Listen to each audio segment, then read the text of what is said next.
All right. Well, we're officially live. Yeah, and only 11 minutes late. That's actually so what I'm going to be honest.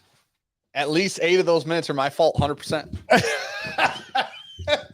At least 8, if not 11. Yeah, I was about to say I wasn't. What happened? Okay. So let me mute this. I got to get chat pulled out here. Different StreamYard chat shit. All right. So we have this, and Jeremy knows what it is because he's got one as well. So we have this Rodecaster Pro soundboard thing, right? Then I have my mic. And Jeremy knows what it is because he's got one as well. And then dude is doing some weird echoey crap right now. Hold on. Do you have the stream up somewhere? Dude is doing some weird echoey crap right now. Hold on. Okay, we're good. Oh, that one was on you. That one was on me. That one was on me. About time, thank God. You know, so you got to tell me what. Go ahead, tell the story. I want to know what you didn't have plugged in.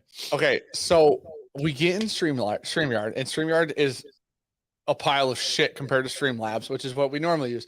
So, but we have to use something like StreamYard to collaborate with other channels, right? So, right. I have this. I was telling you about that Ecamm, you can do other channels too, and you can stream in legit 4K. Yeah. See, I think we got to look. I think I got to look at that. So I'm going to look into it. I've been doing some research. I think that's the one I'm going to start trying to use. So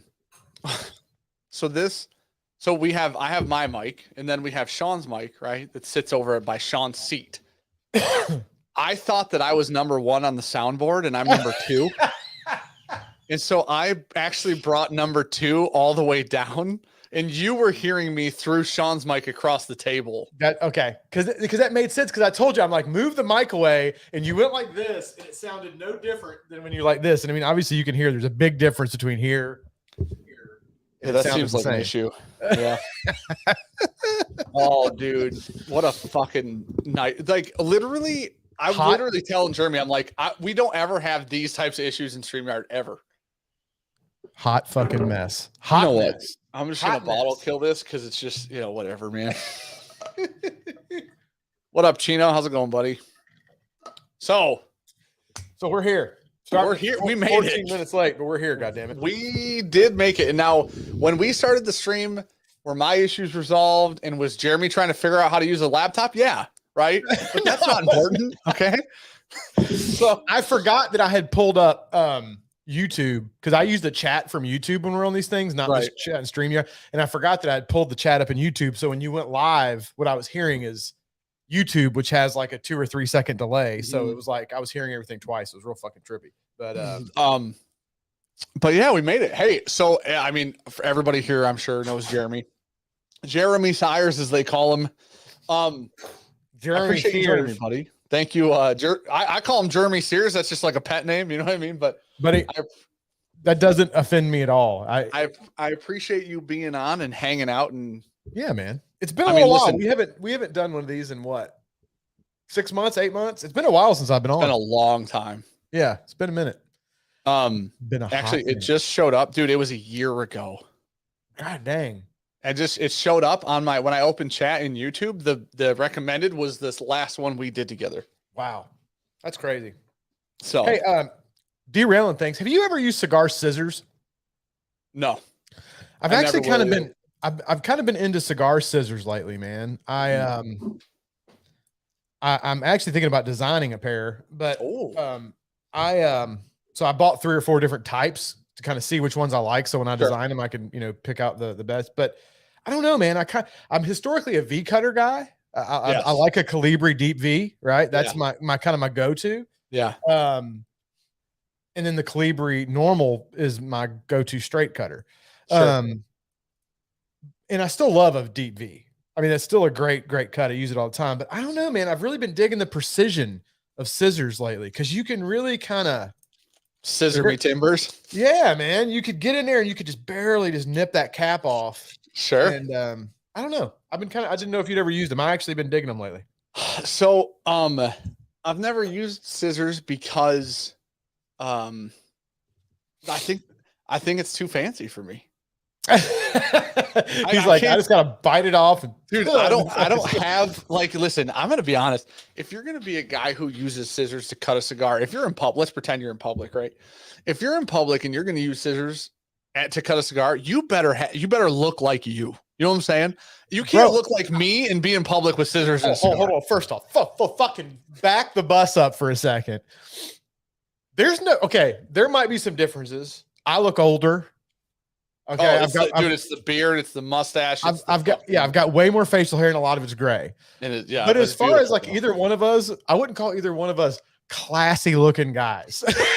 Right? Like, I think we're on even playing ground when it comes to fancy, right? Neither one of us are fancy dudes. I wear t-shirts 11, 12 months out of the year. Yeah. And flip-flops and like jeans and a hat. That's fair. That's fair. You know what I'm saying? This is as dressed up as I get. So you're actually the reason that like you got me into V cuts, right? Love them. So you're like, you got to try these things out. Mm-hmm. And then we ended up doing like a Calibri engraved V cut like 3 times because that's like literally all Sean and I would use forever. Right. All right. So you're realistically the cause and reasoning for like a lot of people here being into V cuts. Oh, so I'm gonna. Alec hates these. I hope Alec's in chat. I'm about to V cut a cigar right now because I don't give a fuck. What is it? I don't know how you can hate a V cut. Here's the thing: it's not perfect for every cigar, right? You start getting into like real small ring gauge cigars, it doesn't always work, especially that Calibri Deep V, because it just like takes out the whole fucking end of the cigar because it's such a big V. But like, especially on like a soft box press or a box press cigar, like a V cut is fucking great, man. Dude, on a box press, I don't know if I've ever had a better experience than a V cut. No, it's fucking great. Dude, you know who Cigar makes super shallow Vs. I don't know if deep and shallow V. I don't know that this is like the industry. I'm a big fan of a deep V. Listen, had if you don't shallow V's in my time, and I didn't like it. Okay. Well, there you go. See, I don't know that I've experienced a shallow V. I mean, we're talking about cigar cutters. What are you talking about? That's true. Sorry, mind you, I own a Cigar shallow V, and that thing's a piece of shit. If I'm being completely honest, I hate that cutter so much. But if you want something that's super shallow, then like the Calibri is going to get the job done. That's the difference, right? Yeah. Like the Calibri is going to like get down through or get into the nitty gritty sometimes. Right. Because sometimes you'll have a little knot in the end here. Usually if you have a plug or like a clog, it's going to be right here at the end, or a lot of times it is. And sometimes that deep V, like you were saying, can just blow right through that. And then you can fix your draw. I don't know. I like a good deep V, man. Have you ever had one of these? What is it? I can't, like, I'm too far away from my camera. I got a 35 millimeter on here. So I'm like 6 feet. Oh, that thing's and it's fixed focus too. So like if I hold it up, it's not going to fucking focus. But anyway, are you on a zine? Are you on one of your zines right now? Yeah, 35. I'm on the 24. I might have to get a 24 because I figured out there's a couple instances where I can't get far enough away from the camera to use the 35. I love the 24, dude. I fucking love that. I told you it's crispy, bro. I know. You said that, and I started looking up as soon as we got off the phone and bought one that fucking night. Like, and they're built like a tank, dude. They make your other lens like look like plastic, dude. Yeah. It's like all metal. It's like that big around. Dude, I swear to God, this thing got here and we have a G Master, right? So it's not like we only have like really shitty cheap lenses, right? Or anything, right? Yeah. So we had a G Master on the A7S3. And then all of a sudden this thing gets here. I take it out of the box. I'm like, what the fuck was this other lens doing, dude? Well, because when you start dealing with cinema lenses, it's a different thing altogether, man. Dude, it's crazy. I got to turn overhead on. Hold on. But to go back to this is it's a Rocky Patel, the Edge, but it's called an A10. I've had a lot of the Rocky Patel, the Edge cigars. He makes a whole shitload of the Edge cigars, but this one's called an A10, and I've never had one of these before. And it's like a barber pole. Can you see the? Yeah. Oh yeah. Okay. The only barber pole cigar I think I've had is like a Filthy Hooligan from AB, and I liked it a lot. I like the Filthy Hooligans. They're interesting. What is it, like a lighter and a darker, or is it like a green, or is it what kind of? No, it's a lighter and a darker. Some of them have that candela. They'll have like a candela, which is the greener. This one is like I forgot what the two wrappers were. I looked it up the other day when I was smoking one of them. I forgot what it is now, but it's like a Habano and a Maduro of some nature. It's a lighter and wrapper type situation. So I just want to, for people who just got here, right? I just want to catch everybody up in chat. So far, we've talked about deep V's, shallow V's, G Masters, and we've talked about, what did you just call that cigar? A barber pole. And something you said. Edging. You talked about edging. So that's where these are the places we've been so far. At least we haven't talked about docking yet. Are you aware of what docking is? And we're literally about live for about 8 minutes now. We've gotten most of the shit out of the way. This is why you haven't had me on in a year. Holy shit, man. Okay, I'm going to catch up on chat while you light your cigar. So, Don Thompson said, enjoying every minute. Thank you for being here, buddy. Appreciate it, man. Jeremy Hedman with the $5 super chat. Dan has never found the bottom of a V. It's not what your mom said, Jeremy. Kyle Slusher said, found a Cohiba at my local cigar shop that was done in Wisconsin. W.O. Weller barrel. Best cigar I ever had, especially with a V cut. I don't know. We can talk about this in a sec. I just want to catch up on super chats. I don't know if I've ever had a barrel aged cigar that I was a huge fan of. Really? Jackson will. Oh, hold on. Let me get through these. Jackson Willoughby missed my and Mudkip chats. Didn't just fucking read it, dude. What's up? Sheridan Richmond, Jeremy. When do we get another whiskey knife fight? Also need one with the junkies. You can answer that if you want. Huh? When's your next whiskey knife fight? We're doing right now. We're doing right now. Right now. I don't, me and Taylor have a hell of a time lining our schedules up these days. It's just there for a while. We were kind of on the same rhythm and like we were able to get some done. And lately it's like every time we can't seem to get lined up. We keep trying to, there will be more. We haven't stopped doing it. It seems like every time I'm free, he's out of town or he's got something going, or then he's in town and I'm like behind on videos and I'm trying to get, we'll get one. And we still have to have, we had planned on having you guys on and doing that whiskey taste off kind of thing. We talked about it for a while. Yeah. And then we never did it because then we kind of slowed down on so anyway, answer long, hopefully soon. At some point in time. Mm-hmm. Joel Sullivan, sexiest stream of 2022, # Team Dan, # Team Father Time. Oh, last one. Jackson Willoughby got my cigar Bible. Siers Maduro, Dan's Nulu, Bourbon Junkies aged in or out tonight. Who's older, Father Time or Grandpappy Tommy D? Dude, Tommy D is literally ancient. Like, Tommy D's got to be 85, 90 these days, something like that. I'm not that old. I mean, I'm old, but I'm not that old. Ken I'll be 40. 8, 9, 50. Fuck, I just forgot how old I was going to be this year. Am I going to be 43 or 44? Dude, that's how you know you've been on Earth for a long time, is you don't know anymore. 44. I'll be 44 in May. Oh, dude, it took you a whole minute to figure that out. Well, I couldn't remember if I was 42 currently or 40. Here's the thing. Once you hit 40, you stop counting because you don't want it to happen anymore. You're like, it can just fucking stop. So I'll be honest. I'm already there. And so like, I really don't remember, it's like, I have to like actually count back for my birthday. Right. So anyway, her flocker. What's up, Ken? Cheers, boys. Looking forward to this shit show for weeks. That's awesome, buddy. I appreciate being here, man. And then Pencilvester, been dealing with a problematic graphics card on my computer. Glad to be here for the stream. That sounds like a fucking nightmare. So thank you for being here, buddy. That's why I run Mac. Oh, that's even worse, dude. Dude, I just got this new Mac. Ooh, son, this motherfucker's fast, son. Wait, is that the new one? Is that right there? Okay. Yeah, dude, it's real fast. Okay, it's real fast. So, we got to talk about, right? Like, I'm sure there's guys out there that like to game and stuff, and they're like, "Oh, that thing's a hunk of shit." And for that kind of stuff, it's not great. But like for what I do for video editing, there literally isn't a computer on the planet right now that's beating this thing. Even like super build PCs that people are building and spending $7,000 and $8,000 on a build, they're not beating these Macs and renders. Sure, it's just they're fucking nuts right now. Here's the thing.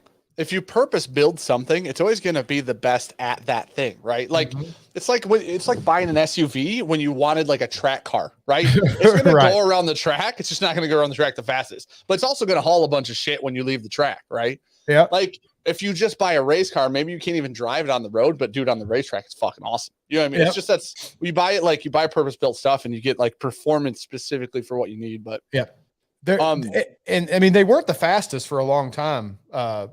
For for the last couple of years, really, they haven't. But since they released these M1s are just, they're, for like I said, for purpose built. I'm talking video rendering, video editing, stuff like that. For other things, I don't know. I haven't done the research on it because I don't do that stuff. But I have seen the render scores and stuff for video editing, and there's not really anything out there right now, window or anything that's beating these new M1 Max on render speeds with Final Cut and DaVinci Resolve, especially. It's really fast with DaVinci Resolve too. Like in DaVinci? That's don't you use Final Cut? I use Final Cut. I used to use Premiere Pro. The M1s do really well in Premiere Pro, but they're far faster in DaVinci and in Final Cut. I think realistically, Premiere Pro is just a piece of shit, right? Like, man, I used it for years. We still use it now. I just think it's a piece of shit. Yeah, that's why I stopped using it, because it pissed me off, bro. Zach wants to know what kind of pants you're wearing. Currently it's just a pair of dirty ass jeans that I put back on after I worked in my truck today, so they fucking look like Joe Dirt jeans right now.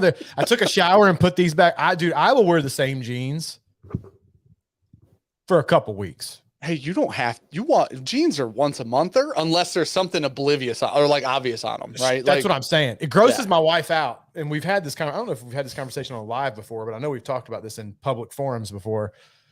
She's like, that's fucking disgusting. She's like, those jeans are like slick. She's like, you need to stop. And I'm like, I washed them like 3 weeks ago. They're fine. She's like, that's fucking foul. I'm like, I'm not free balling in them. If I was free balling in them, you have to wash them. You get Peter tracks in them. That's disgusting. You can't do that. Okay, dude. Hey, why you just wipe your ass, dude? Dude, we've had this conversation. No wiping the ass. You do wipe the ass, but you got to go bidet. So our toilets don't have them, and I don't need them. I know. I got to buy one, like the add-ons. You know what I'm saying? That's what I've got. Everybody I know that's gotten one is like, as soon as you do it, you look at everybody else like fucking savages. You're like, all you fucking plebes out here with dirty asses, right? Like it's a life-changing experience. My uncle got one. He called me. He's like, you're so right, dude. I feel like I was such a dirty fucker for years now, looking back. The fucking swamp ass. He's like, it's disgusting. He goes, my ass is shower fresh now all the time. I'm like, I know, it's fucking life-changing. Dude, I 100% believe it. Without a doubt, I believe it. Dude, it's life-changer. Yeah, Kevin Ogan said that Tushy will make you feel like a king. I also know they do like, apparently, I don't know if Tushy's the one. Some of them are like easy as hell to hook up. You know what I'm saying? Dude, mine took literally 5 minutes. Dude, that's crazy. It's all you do is you unplug the line that goes into the tank. Yeah. It comes with like a T. So then you hook the line into that, and then another line goes off of that back into the tank, and then one goes to the thing. So it comes with everything you need. You literally unplug one hose, plug in like 2 other hoses. It takes about 5 minutes. You screw it on under your seat. Bob's your uncle. Dude, I might buy. You know what? Tonight might be the night. You know, dude, it might just be. They're like $20 too. They're not even expensive. Well, and here's the thing: when you go to wash your hands, you don't just wipe dry paper towel on them. Dude, this is my argument when people that give me shit about it. I'm like, if somebody threw a piece of shit at you and it hit your arm and left a big fucking doo-doo streak across your arm, would you just take a dry piece of paper towel and be like, we're good? No, we're good. You can scrub that, set it on fire, scrub it again, rub it down with rubbing alcohol. Shave it, whatever you got to do. Yeah. So why? I mean, I can't believe I went all those years and didn't have one. It's a different situation. It is weird that like there's weird feelings about them, and it's literally just doing what you do in the shower anyways, just while you sit down on a toilet. She won't use it. She hates it. She hates it. Why? She says she doesn't like the way the jet feels on her ass. Okay, you know what? Now here's the thing. That might be a fair point, right? and we don't have a heated one. Ours is just, you can buy the fancier ones that warm the water up, but then they're either way more expensive or you have to put a hot water line by your toilet, which is a whole nother expense, a plumber and all this shit. Right. Yeah. She says she doesn't like the cold water hitting the old fucking brown eye. I personally think it's refreshing, especially if you had some hot food, you get a little ring burn, you get a nice cool splash of water. It's fantastic. Dude, I think it's great. I don't know what the problem is. That's such a specific experience though. It is. It's a very like every time I have Taco Bell, I only use the one toilet, dude. You're like, I can't do that kind of damage anywhere else in the house. I feel bad about it. There's the one toilet I can only use this one. Holy shit. Okay, here's the thing. I wanted to ask you about this.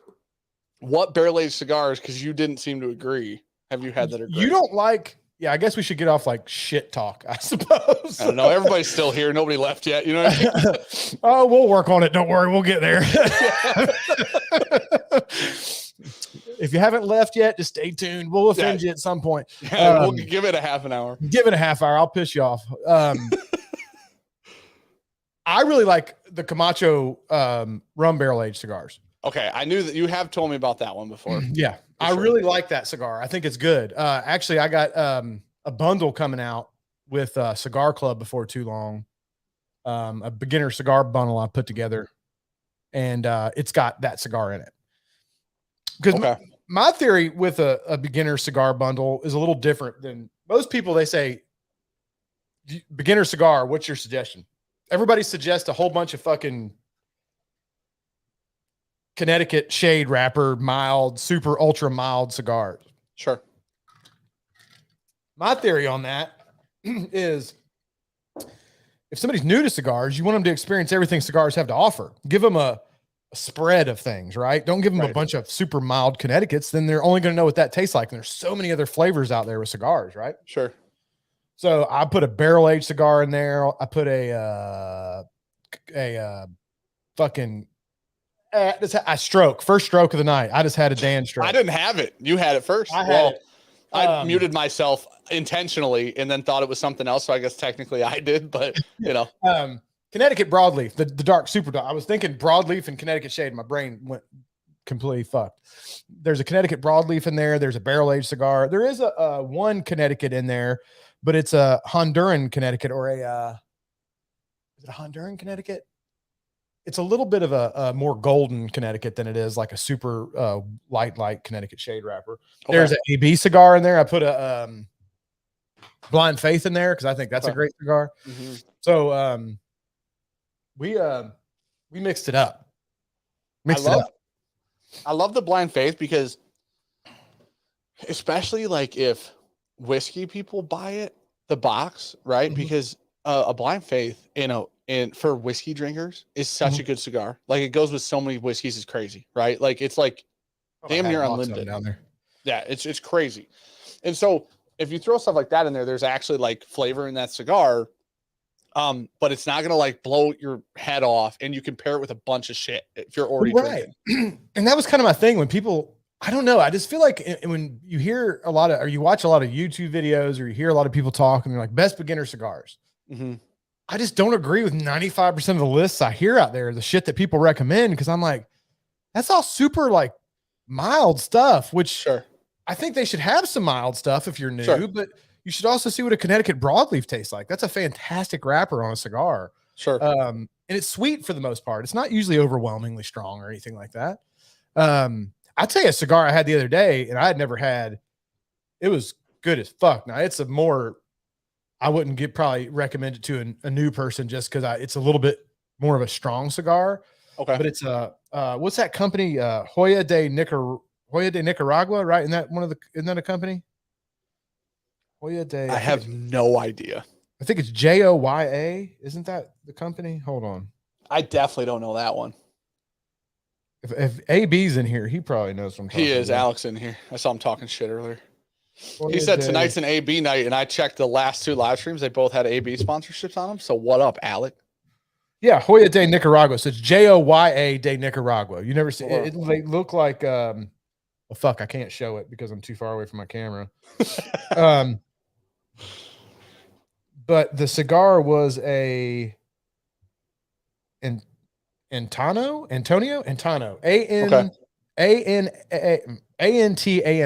Antonio. Okay. You would pronounce I think that you pronounce that Y or the N-Y, right? If it's got the little swiggle over it, you pronounce the N-Y. You and me are literally the worst two. Fucking the worst, bro. Ever at pronouncing cigar words. So I've said it before. I got too much redneck in my twang. I'm like Antonio, and it doesn't come across right at all. you just sound like a fucking. You're like in the deep woods down there. Yeah. Holy shit. Man, it was a fantastic cigar, and I had never had smoked a lot of their stuff, but it was really good. I mean, it's a full flavored. It's a Nicaraguan puro, if I'm not mistaken, or puro. How do people that don't say puro? How do they say puro? Wait, are you not supposed to say puro? No, it's like puro. It's like a cat purrs. Yeah, it's like puro. I think how they say it is puro, but I say puro because I'm fucking redneck. Because I unfortunately am stupid and only speak English. You know what I mean? Like, yeah, the Grand there's some people talking about it. Dude, it was a fantastic cigar. It blew me away. I was like, I mean, it was a full flavored cigar. So if you're not into that kind of thing, then definitely wouldn't be your jam. But right, if you're into those like strong Nicaraguan flavors and you like a strong full bodied Nicaraguan cigar, definitely give it a whirl, dude. So you're a big fan of like the Diesel Rabbit. Was it Sherry Cash? Is that what it was? The sherry one? Didn't you smoke like 3 boxes of those things? Yeah, dude, I fucking love that cigar. I did. I smoked 3 boxes in like 2 or 3 weeks. I mean, I just mowed through those things.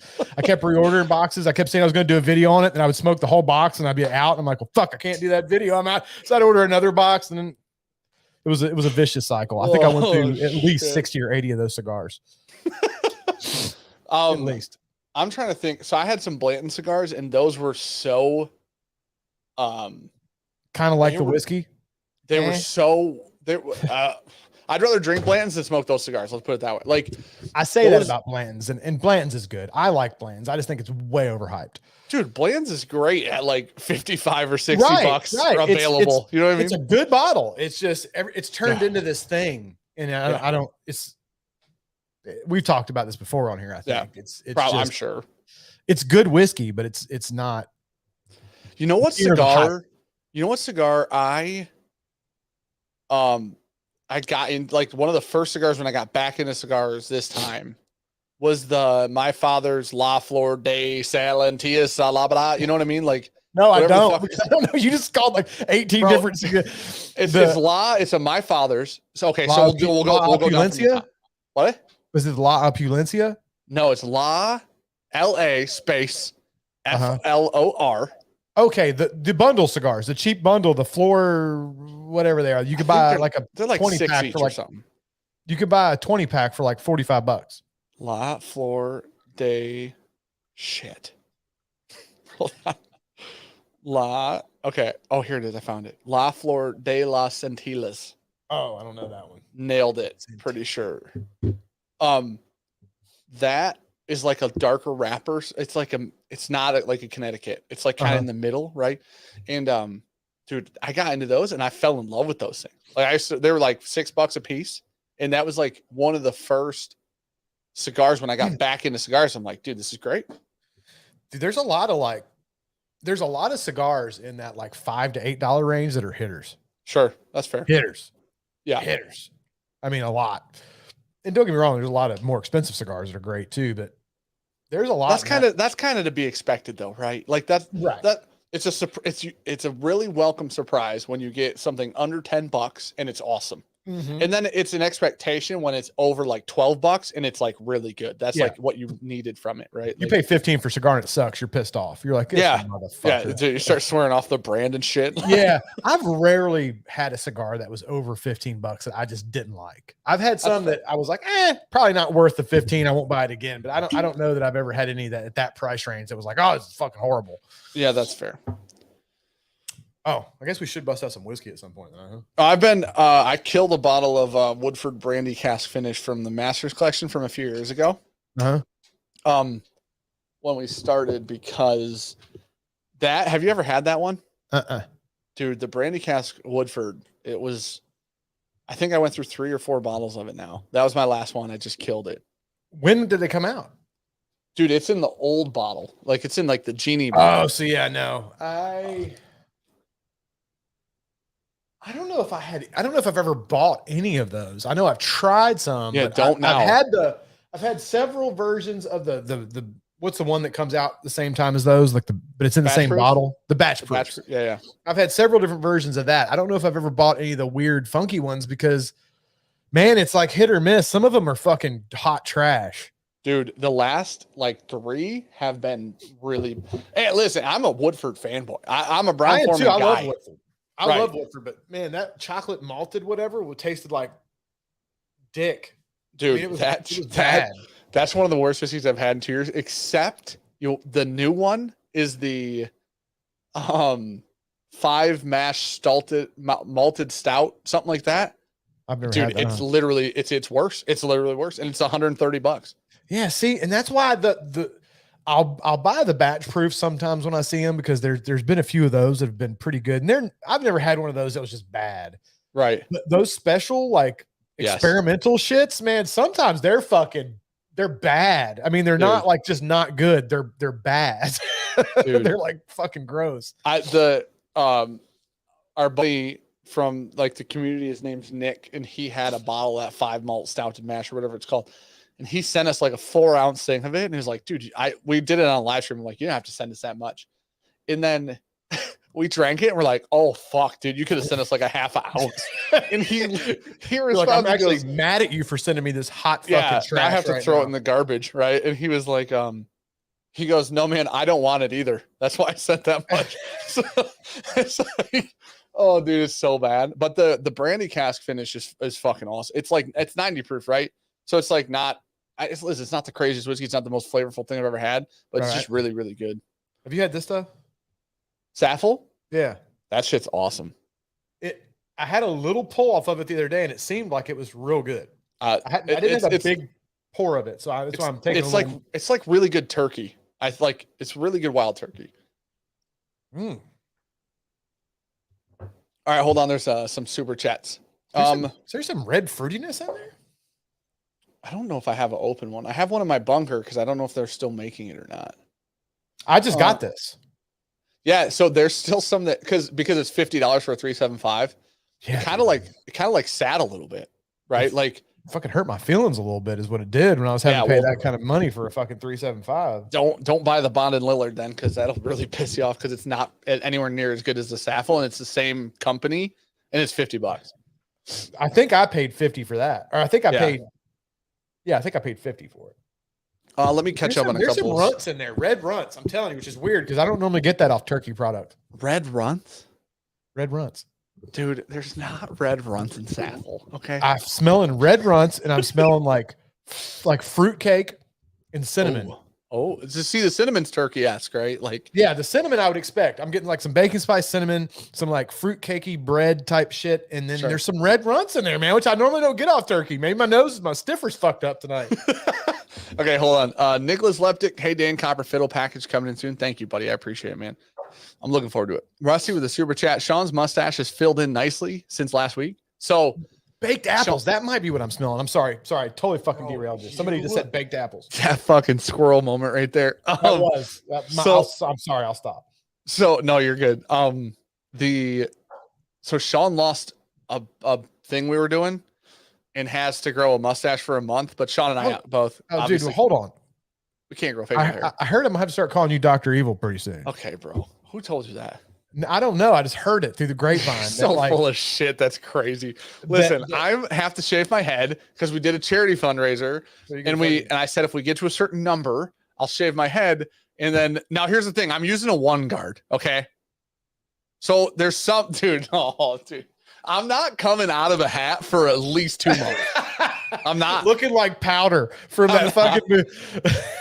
I'm not coming People out of a hat. People are gonna start calling you, Dan. I'm so sorry, man. Did you have cancer? Like, what happened? Like, wow. Right? No, they're gonna be like, wow, you look fatter now that you don't have hair on your head. That's what look like say. Uncle fucking Fester. What is going on? Okay. Bo said, will there be a Hungarian blend in the Siers beginner pack? What the fuck is my tongue doing tonight, dude? I don't think there's any Hungarians. No, I've never ever had a Hungarian cigar. What the fuck is a Hungarian blend? So, do they roll cigars in Hungary? I don't think anybody thinks they do except me. We were dropping cigars, and I said that one of them I meant Honduras, and I said Hungarian. Yeah, I do. If I'm remembering correctly, there is a Honduran one in there. Hold on. Fucking A. Cawdor said, sorry if you said it already. One of the junkies releasing your cigars just joining, hopefully in March. I think end of Feb, like middle of March. You guys tag Alec and ask him because he'll have a good idea. You see the little little Siers action, little skull on there. Cigar Club does good on their packaging. Yes, sexy looking stuff. It's all like matte black. The rebranding was really good. Like really good. So what we got in here is a Olivia. Oh, I always fuck the name of this up. Oliva. I always try to say Olivia, and it's not Olivia, it's Oliva. I always fuck that up. Oliva V Milanio. I love that cigar. You can't not put this in a. If you're new to cigars, you got to try one of these, right? This fucking thing's won cigar of the year more times than just about any other cigar. It's just a fantastic cigar. I like the Maduro one a lot. I do too. So there's one of those in there. There's an Avo Classic, which is like this one is I think it's a Connecticut. I forgot where. It's not like a normal Connecticut wrapper though. I forgot where it's from, but I have to Hungarian probably. But it's a very mild. This is the mild one of the bundle. Okay. Then there's of course the old AB Blind Faith. It's a fantastic cigar. I like that one. There is this one because I wanted to put a barrel aged cigar in there because I think the notes you get off barrel aged cigars are unique. And if you're new to cigars, it's something interesting to try. That Camacho, and this is the Nicaraguan rum barrel aged, not the. What color is the band on that? Because the Camacho does all the they're bright both colors, orange, right? Okay. There's the Nicaraguan barrel aged, and then there's the I forgot what the other one's called. That's like a bourbon barrel aged. Okay. I like the rum barrel aged one better. Okay. And this is one that honestly, I asked for another cigar to be put in the bundle, and they were having a hard time getting it. And Dave said, "Have you ever had this cigar? I think this would be a good replacement for that." And I'm like, "Well, send me a couple of them because I've never had it. I'm not going to put it in the bundle if I've never smoked it." And he sent it to me, and I immediately texted him like halfway through the cigar. I'm like, "Yes. This is actually better than my pick. Yes." Hey, Le Karim from Crown Heads. Have you ever had that? I love Crown Heads. I've not had that one though. Dude, get you one of these. How do you spell it? I'm sure that's not how you say it. I think it is Le Karim. I think. Oh, really? That's the one you get right? It's Careme. But there's like a little fucking squiggle above the first E. Yeah. Okay. Right. Dude, you and I are fucking idiots, dude. Hey, I don't ever claim not to be though. The way that we speak about words in the English language, you said there's a squiggle. Like we don't, dude. I embrace the dumbass, bro. Like that's the only thing you can do. You and me both. You just have to own it, man. I think as long as you own your dumbness, like I think it's okay. It's when you try to pretend like you're all fucking fancy and you're not, that there's a problem, right? Sean. Like people who like get accents when they pronounce shit for no apparent reason. Dude, you talk to somebody who only has an accent when they pronounce Mexican food names, right? You know what I'm saying? Right. Yeah. I'm like, get the fuck out of here with that. Like, stop it. Like, now, I've heard you say quesadilla 42 times and it wasn't like that. You know what I mean? Now, if you're Mexican or Cuban or any Hispanic and you do that, that's fine because that's your nationality. But if you're not, and you all of a sudden bust into this crazy fucking Spanish accent every time you try to order from Taco Bell, like fucking cut it out. No, like, remember the dog, Chimmy, like the little dog, the Taco Bell dog. Remember the little Taco Bell dog? No. Was there a Taco? Oh yeah, the fucking Chihuahua. Yeah, Chihuahua. That's what I was gonna say. Chimichanga. That's food. Okay, hold on. KOK Hayes, a date night with the wife, so I'll come back and watch this later. I'm sure I'll learn something new. Well, you'll learn about bidets if you didn't hear that part. Keep your ass clean. Joe Sullivan said, say his name right. McLaren TRX driving sexy motherfucker Nick Jones. True. Oh shit. Chrissy said Cabo Caterpillar. That's what Sean's in Cabo right now, so they named his mustache to Cabo Caterpillar. Dude, his listen, right now looks like he's not allowed near fucking schools, dude. I was about to say, I love Sean. Okay, so let me just get this out of the way before I'm going to say some horrible shit. I love Sean. Okay. He is a hell of a nice guy. I love him to death. But based on what I've seen from his facial hair pattern, Yeah. I'm imagining it coming in very Dirty Sanchez. Like very, like you said, like he should have a white van. Yes. Very, yeah. Like It came in like a little red, which is weird too, because he's not a ginger. Rusty trombone. Yeah, a little orange. You know what I mean? Yeah, there's that's not good. Austin Green said cigar recommendations to pair with a good Isla like Ugadale. Was that for me? Or are you asking me? I didn't hear the question because I was sniffing. Yeah, cigar pairings for Oogie. Ardbeg Ugadale. Dude, I have a real hard time pairing stuff with Islas. I really do. And it's not that I don't love Islas. I do, but they just railroad so many cigars. Yeah. I mean, as soon as you take a sip of like Oogie, it's like, whack, smack. It just smacks the fuck out of whatever cigar you're smoking. And it doesn't. Yeah. I think it was AB. And if he's still in here, he is. Call me a fucking goddamn liar. He can tell me I'm accurate.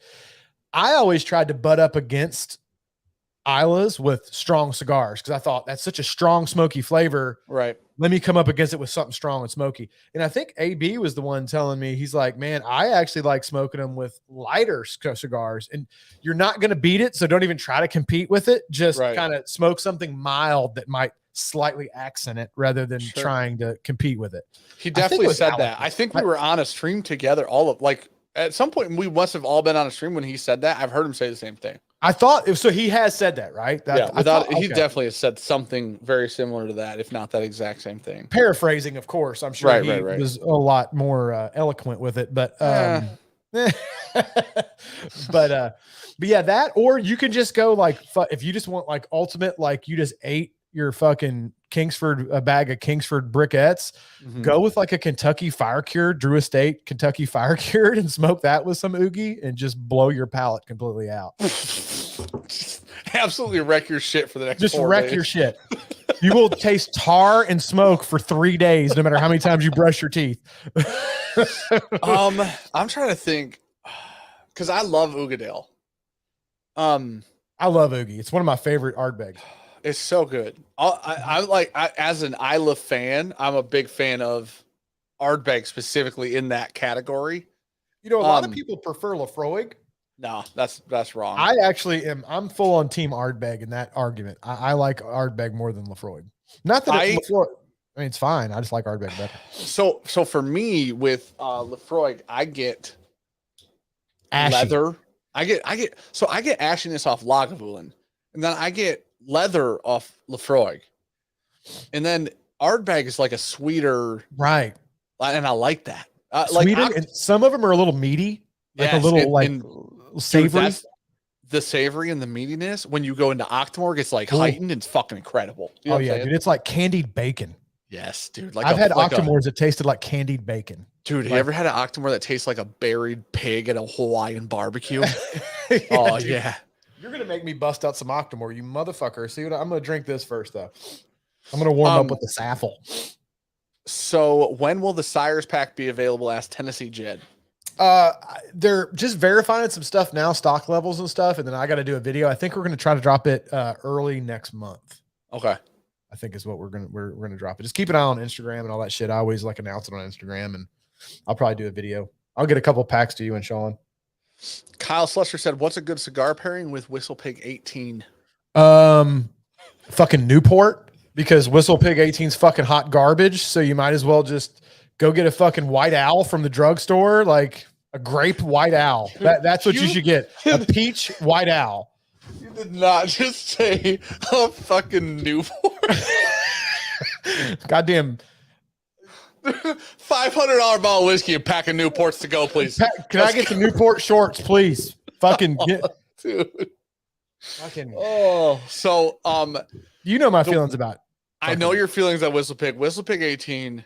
While it's not personally for me, while it's not worth the money, the whiskey's pretty good. It's just not worth $400. So I should probably get over my hatred of Whistle Pig. They're probably good people. And I've had a lot of people. It's funny. The people at Traeger, I work with the guys at Traeger a lot, and the people at Traeger have some kind of relationship with the guys at Whistle Pig. And she asked me, she's like, because like I said, I work with them, and they they do spots. They send me grills to review and stuff like that. And she's like, oh, I already get you involved with the guys at Whistle Pig. They're friends of ours. And I'm like, yeah, I don't think that's going to work. She's like, why? I'm like, I've kind of publicly talked a lot of shit. And if they see any of those videos, they're not going to want to work with me. So I squashed that. But yeah, I kind of stopped being so mean about it. It's just really overpriced, man. I think we all have. So here's the thing. In reality, we all have those brands, right? Like for me, it's like expensive Dickel products, right? It's Sweetens Cove in the Orphan Barrel Copper Tongue. And like, well, you fucking hated Dickel. What was it? The one that I always said, everybody said it tasted like fruity or like Flintstone vitamins and shit. I actually liked that bottle. It was very peanutty to me and I enjoyed it. You hated it. You fucking hated it. What was it? It was all of them. No, it was a bottled and bond version one year, I think is what it was. Yeah. They all taste like that though. The blue bottle. Yes. Yeah. That's the bottled and bond. Yeah. Oh, dude. I liked it. Dude. I can't get past, and listen, I like peanuts, but it only tastes like the driest fucking unsalted peanut I've ever had in my life. Really? I thought it was like a wet peanut instead. You gotta be careful when you're saying peanut. Peanut and penis sound a lot alike. It's a wet one too. You know what I mean? Especially with some of the other shit we've been talking about. But yeah, man, it was just, I haven't had it in a long time, so I'm trying to remember. I just remember, especially there was one cigar that came out in the Pravada bundle one month. And man, those two were like a match made in heaven. Like the peanuttiness of that went really well with this cigar. I don't remember what the cigar was called, but it had Japanese writing on it. Okay. I don't remember what it was. But anyway, I liked it, but I know you hated it. So Dickel came out with this 8-year and it's a gold label and it's a bourbon. It says Dickel bourbon on it. It doesn't say Tennessee whiskey or whatever. It says bourbon, right? It's like $30 or $35. Dude, it is fucking awesome. Like it's really, and that's coming from a Dickel product that you like. Right. So, and I don't know if this is true. Somebody told me that Dickel has like this barrel program. I've literally told this story like 8 times and this might be fucking false. I have no idea. This shit is really good. Sorry. Go ahead. It's really, so dude, here's the thing. If they just sold that in a 750 mil for 100, I would have bought like, why don't they? I have no idea. Why do they put it in this little dinky ass bottle? And like, I don't understand why so many companies that make this good juice, they want to make it like impossible to find and do something weird with it. Yeah. Like put it in little ass bottles and like all the time. I think it was Jason from Mash and Drum. I think I saw him do a review on this like years and years ago. This is the first time I've ever seen a bottle of this in person. Really? Yeah. I wonder if they like did a new batch. I wonder if they've rebatched or something. I think they must have. You're just finding it. Because I have never seen a bottle locally. I've seen reviews on YouTube and stuff. I've heard of it. Sure. I was familiar with it. That's why when I saw it, I grabbed it. But that's the first bottle I've ever seen locally here. That's so weird. Kyle, I real quick to answer the question on the cigar pairing, I definitely wouldn't go something like crazy because that Whistle Pig's like almost all of them is low proof and pretty light. So I would probably just get something in the middle of the road, like what's like a nice middle of the road cigar? Dude, you know what? Like my father's Don talking about it. Yeah, Blind Faith. My father's Don Pepin, however the fuck you say it. Kintsugi. That and a Lancero, a Kintsugi would be great because that's like a perfect like middle of the road. Like, yeah, those I think all 3 of those. Bourbon Kingdom, going to be honest, Sean's new permanent replacement clearly has better facial hair game. Cheers. Cheers, we got Mark Emenecker. Number 1, you must get a better bidet, heated seat, warm water, warm air dryer. Holy shit! Yeah, dude. They go next level, bro. They've got like. They've gotten to where there's like different fucking jets and motions and shit. They like circle the fucking brown eye. Right. I love how Mark just with a super chat brings it back to the bidet talk. He said, they're just like expensive though, man. Those things can get up to like $300 and $400 for like a bidet. I've seen toilets that were like $6,000. Yeah, see that? Don't get me wrong. I want a clean ass, but I'm just not that into a clean ass that I'm going to pay $6,000 for one. Yeah, you're gonna have to spend a lot of time on it for that thing to pay itself off. At that point, you're going to get hemorrhoids. Like, right. you know what I mean? And then you're going to have bigger problems than a dirty ass because it's going to look like you have a bunch of grapes hanging out of your ass. Mark said, just be careful with the turbo setting. It'll fill you up. No, gosh, bro. Dude, I will say that, right? Mine, right? Okay. It's an adjustable stream, right? So it's not just on and off. It's like a knob, right? So the more you turn it, the harder it gets. And the first time I got on there, I just cranked it. I just turned the motherfucker because I thought, okay, dunk. And I mean, dude, it hurts. The water is coming out of there so hard that like it feels like somebody just pressure washed your ass. It is aggressive. And you will give yourself an enema. So you have to be careful. Unless that's your intended purpose. Julian Jimenez said, submitted a clearance application so I can begin to transition into a new position at a Big Four firm. Is a small batch and leave a V. Bellicoso? I don't have not heard of that. Bellicoso is a shape of cigar. Oh, okay. Dude, Parejo. I'm just no, dumb. Parejo's a normal one. A Vitola. No, yeah, Vitola. That's the right word. What's that shape? A Vitola is the word for the shape of the cigar, right? So like Vitola is like you have like a Perfecto or a Bellicoso or a Bellicoso. That's the Vitola. So I know a Perfecto. Right. Is a Bellicoso similar in shape? I believe so. Okay. Alec could chime in on that, but I'm pretty sure I think a Bellicoso is kind of like a torpedo. I think it's flat on one end and tapered on the other. Oh, okay. I think. But, there's a difference between a torpedo and the Bellicoso. I want to say a torpedo is more stretched out. A Bellicoso is more like stubby. It's tapered, but it's a stubbier taper. Okay. That's kind of like the joke. Why are turds tapered? Why? So your ass doesn't slam shut. Oh, my God. That can't be true. Because if you've never blown out a toilet, you know that's not how it works. Just Kyle's, pa! Kyle Slusher said, good thing I didn't pay $400 for it. Holy crap, on the Whistle Pig 18. Yeah, dude. It's not worth $400. Here's the thing. And I understand Jeremy's gripe because Whistle Pig has pushed themselves intentionally into this like premium market where like the whiskey just costs a bunch, but the packaging's pretty damn cool, right? Like that's the idea behind the brand.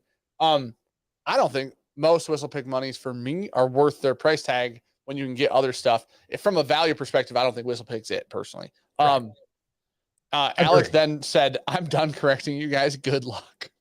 What the fuck, man? Oh, shit. You know what, Alec? I thought you were here for us. I guess I thought you were too, man. I usually do pretty good with the cigar stuff, Alec. You've even told me that you thought I knew more about cigars than a lot of people in the cigar industry. So what the fuck, man? Oh, Alex said that? Yes. Wow. Apparently there's a lot of dumbasses in the cigar industry. He's never say anything that nice to me, dude. It's so weird. He said, ask Jeremy how Kintsugi broke his rating system. It did. Because when I did the cigar Bible and I had come up with a template and I kind of formatted it the way that I rate cigars and I tried to give the categories, but I tried to do it the way I rate cigars, but I tried to give some leeway in there. So if people didn't rate the way I rated, so I was trying to come up with the rating system and how many points to assign to each category and these different things. And I smoked the Kintsugi and it came out at like a 98 or some crazy shit. I couldn't figure out where to deduct anything from. And I'm like, well, fuck, then I'm going to have to like come up with a different way to rate it. Cause there's no way this goddamn cigar rates like a 99. Like, you know what I'm saying? Like, I'm like, was that the highest one you had? So I told Alec, I'm like, your cigar broke my rating system, bro. Yeah. You should have made Alec come up with a new rating system for you. So Austin Green said, Boss Bidet gets the job done. Utilitarian bidet. There you go.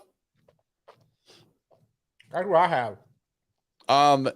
Thomas Hardy said, pretty sure they said, they being Whistle Pig, that they're pricing it at what they think the secondary would be to stop it from being resold. Yeah, because nobody's buying it in the first place. Okay. Here's the thing. They definitely fucking are, though. No, I know. I'm just fucking around. Here's the thing. I mean, one could say, well, Jeremy, how are you going to say that when your merch is a little on the high side, right? Sure. I am a fan of the more luxury model, right? Putting extra effort into the packaging, extra effort in the materials, extra effort into the design, and making a special product that's more of a luxury product and charging a premium price for it, right? Because a lot more went into it. I understand that business model, right?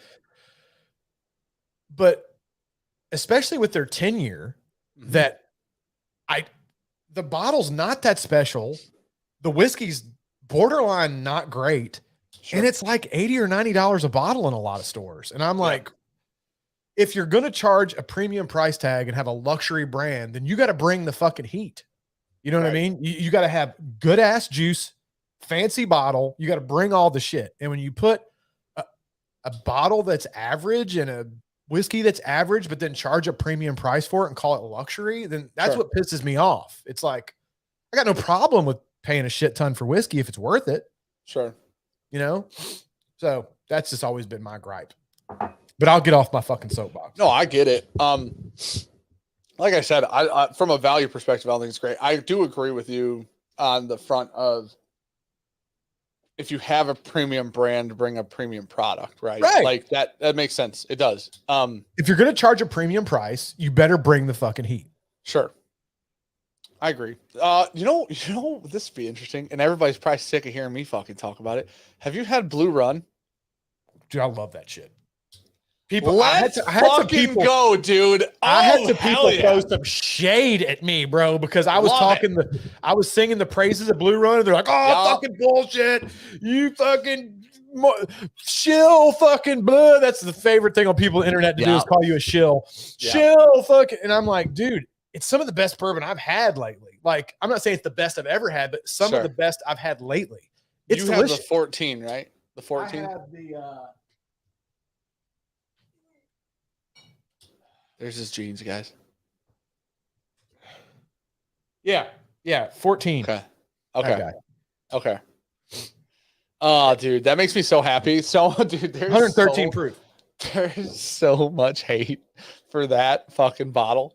It's delicious. It's so good. Now, I will say I paid way fucking more for that than what I wanted to pay for it. Sure. But dude, I've also paid that much for bottles and them not been great. Right. So do I think it's worth what I paid for it? Maybe not. But this is where I don't get angry about it and why I get angry about Whistle Pig. Do I think it's probably worth the price I paid for it? Maybe not quite worth it, but that's a premium bottle. It's got a badass gold fucking thing on the front, and the juice in here is good. It is good. Dude. It is a premium bottle. It is a premium spirit. So yes, I probably overpaid for it, but I'm not mad about it. The way I get mad. This makes me so happy, dude. This just makes because you and I are on. Okay, I'm with you. Is Blue Run a great value? Nope. No, guess what? Absolutely not. Don't fucking care. Is it a multiple bottle buy? No. Is it buy one every time you see one? No, because it's way too expensive. Sure. I think I want to say I paid like $150 or $200 for that bottle. So we paid $180 for ours. I know some people who paid $250 for theirs. So there was a big range on the price of it. You know what I mean? I can't remember because it was back about I bought it when I was in Kentucky. I want to say it was either $150 or $200. I can't remember. Is it worth that? Probably not. But here's the thing. Neither is fucking Pappy. Okay. A goddamn bottle of Pappy 15 is not worth $2,000. Oh, okay. I thought you meant Pappy 15 wasn't worth 150. I'm like, this is a hot take. No. It's absolutely worth 150. It's not worth the $2,000 I see it for locally. You know what I mean? Like, I'm not paying $2,000 for that shit. Right. Yeah. And the Pappy 25, you couldn't sell me that bottle for $200. I wouldn't buy it. So the Blue Run I don't like Pappy 25. I've had it. I think it's barrel bitter. I'm gonna have you're talking Pappy 23, I'm pretty sure. Or 23. I'm sorry. Yeah. You're right. So there is a Pappy 25. The only reason I'm correcting you is because there's a Pappy 25 and it's worth like 40 fucking grand right now. No. It was a 23. Then I apologize. You're right. The Blue Run. Okay, I can't go down this road again because everybody in chat will just leave because they're sick of hearing me fucking talk about it. I have become a Blue Run I don't know what the fucking word is. People are just gonna say shill, Shill. so we'll call it shill, right? Yeah. But I fucking pay for it out of pocket, so I don't give a fuck. It's not like they just send it to me for free and I'm sucking on the teat of Blue Run, whatever. Right. Dude, I have become so the other Blue Runs.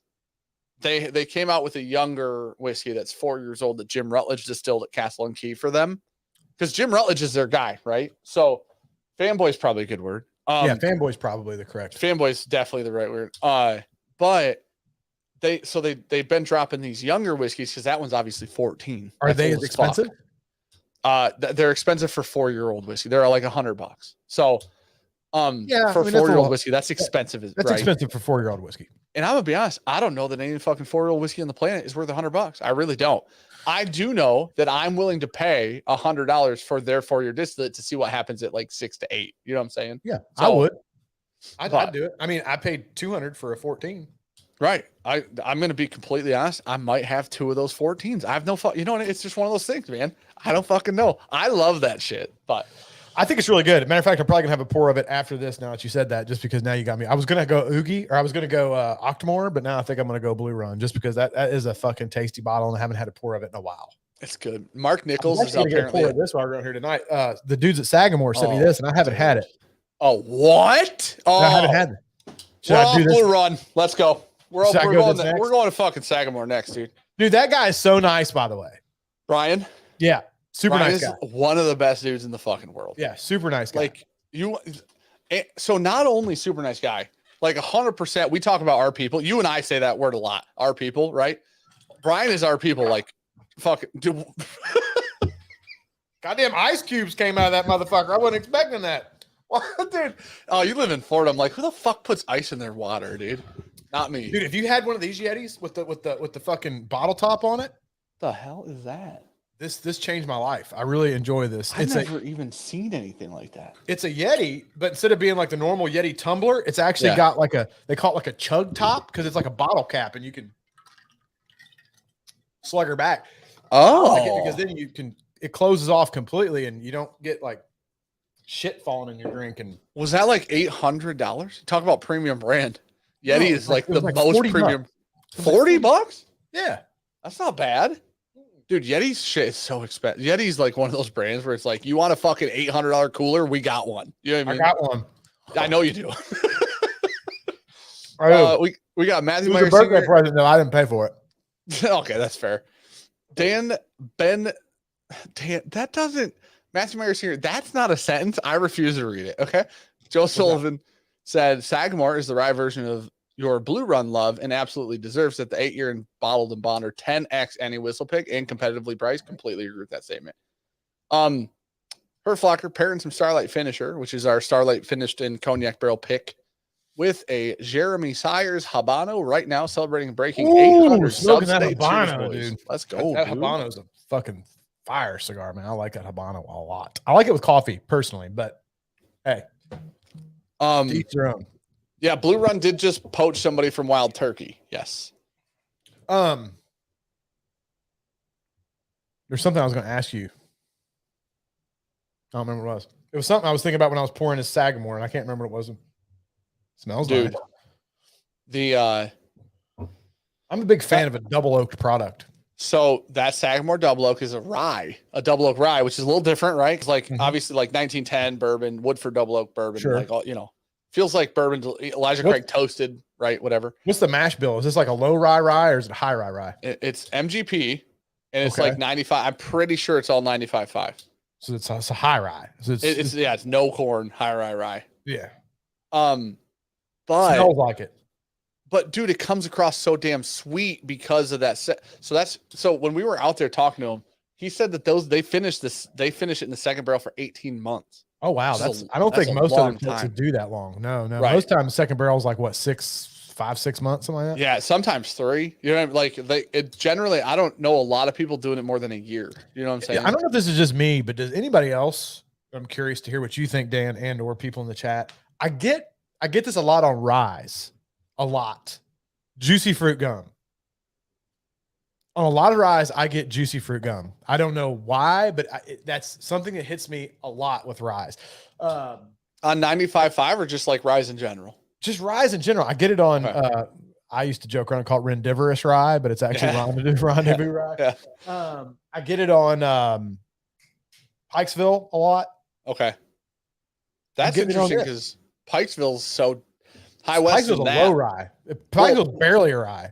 Right. And Pikesville's a Kentucky rye, whereas like the High West and that Sagamore are both MGPs. Well, Pikesville is a Maryland or Baltimore rye, right? Which now it's made in Kentucky, but it's a Baltimore style rye, right? Sure. I think. Sweet ryes, I think is that what I mean, because Sagamore is that, right? Is the idea is that it's sweet rye, right? Yeah. Because Sagamore's in Baltimore, right? Yes, it's in Maryland for sure. It's in Baltimore. Yeah. Because he was telling me that I needed to come and visit him, and I'm like, yeah, that'd be fun. We'll do that. Maybe I'll try to plan at the same time. Whenever Dan and Sean come up next, maybe I'll try to plan a trip at the same time as them, and we'll all meet up and have a good time. Holy shit! And that would be incredible. That would be fun, right? Dude, so Brian is a fucking blast, right? So it would be dude. The four of us, we have to get him to bring Brett back in. So Brett is the guy from Sagamore who helped us do our first pick ever, right? He helped. He got Sagamore barrel picks approved in the state of Michigan because they weren't. He got them approved in the state of Michigan so we could do a Sagamore barrel pick. Brett flew in when we flew into Sagamore to hang out for the day. So we get Brian and then get Brett back to Baltimore. Get all of us, dude. It'd be so much fun. It'd be amazing. Man, that is good. Alec, High West has been sourcing from a lot of places, but a lot of their blends were heavy MGP. They source from Barton and some other places as well, but a lot of their stuff is MGP. I get a little bit of that bubblegummy kind of situation that I get in rye sometimes. Okay. But there's also like a deeper, darker sweetness, I think, because of that double barreling. That kind of reminds me a little. You get a little bit of that rye spice in there. On the front, it's real syrupy sweet to me. On the back, there's a little bit of that rye spice. And in the middle somewhere, it goes a little almost Woodford double oaked kind of dark, like brown sugary kind of situation. Isn't it weird that that's a rye? Like how sweet it is though? It's real sweet on the front. On the front, it's like it smacks you with a lot of like syrupy sweetness. Yeah. Have you had Knob Creek double rye? It's a little woody on the far finish. Yeah. Like 30 seconds after, I'm getting like a very oaky, toasted oak kind of woodiness. Right. That's really fucking good. That might be one of my new favorite ryes. Dude, that bottle's like $55 and available everywhere. Exactly. Right. Exactly. It's crazy. It's exactly. Nuts. Exactly. Wild, dude. Whistle pig. Exactly. Also, cooler fucking bottle. True. Actually true. Yeah. Actually true. That is a cooler bottle. It's got the cool little and thick glass on the bottom. I don't know if you can tell. That is a thick bit of glass in the bottom there. Yeah. And $55 all day long. It's got a base on it. You know what I mean? Double barreled. And they're selling that 10-year grassy shit for fucking $90. Get the fuck out of here with that shit. See, I'm getting mad again. I got to stop. Dude, Sagamore, if you see, I'm sure they're around Florida somewhere, but you see Sagamore down there at all? Oh, yeah. Sagamore. Okay. I wouldn't say it's as prevalent as some of the other brands, but yeah, I mean, it's not it's not a crazy rare bottle. I don't know that I've seen the double oaked down here. Okay. Maybe I'm wrong about that, but I don't think I've seen a lot of the double. Dude, so if you see, Sagamore also, so that's like one of their normal parts of their lines, right? If you see, Sagamore does like limited releases, so they'll do them finished and stuff. So like over there, I have a Cognac one, Calvados one. Oh, that's what I was going to ask you about. Remind me, Cognac. Keep going. Okay. We have a port one. And now anytime I see the limiteds, except the tequila, I didn't love the tequila, but I like the rest of them, dude. I'm like, they just put out a Sagamore 8-year and holy shit. And then they put out a bottled and bond that's their own distillate. Dude, it's fucking crazy. It's insane. How old is this? Is it age stated? It's not age stated. I can't remember what Brian said. I thought that was like 5 years old or something like that. I can't remember. I mean, 5 years for a rye is pretty good. I've had some 4 and 5 year ryes that are really nice. I could like be really off on that. So I wouldn't take really good. That Willet Estate or whatever it's called. The fucking this one. The 4-year.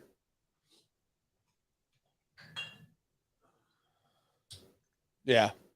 Is it 4? Is that the 4 or the 3? I'm fucking say. It says it. Oh yeah, top. 4. Okay. The 4s are good. The 3s are kind of rough. Are they? This one's good. I enjoyed that one. I like that one. I will say that that double oaked may be one of my top 2 or 3 ryes right now, though. Dude, I'm telling you, if you see the Sagamore 8 years, the Sagamore 8 years around $80, it's fucking awesome, dude. It's like 110 proof. It's fucking great. But the Sagamore Bottled and Bond they put out, so it's interesting because Sagamore's kind of in a place where they're going to start transitioning to their own distillates, right? From MGP. Right, because they're done MGP in the past, and now they finally got their stuff old enough to transition over. Right. And dude, they released their Bottled and Bond, which was their distillate, and it, dude, that their Sagamore Bottled and Bond, I think it's better than that double oak, and I'd say it damn near the Sagamore Bottled and Bond's like 4 years old. I think it competes with the 8 year they released. It's crazy. That's so sweet. It is. Isn't that weird? I just got like a little hit on like Cinnabon. Yeah. Yes.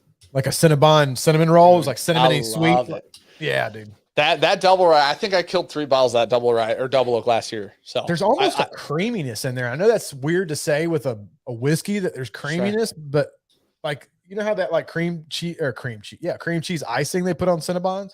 Yeah. There's something that kind of reminds me a little bit of that. Oh, I know. I've eaten a lot of Cinnabons in my life, dude. I fucking love those things.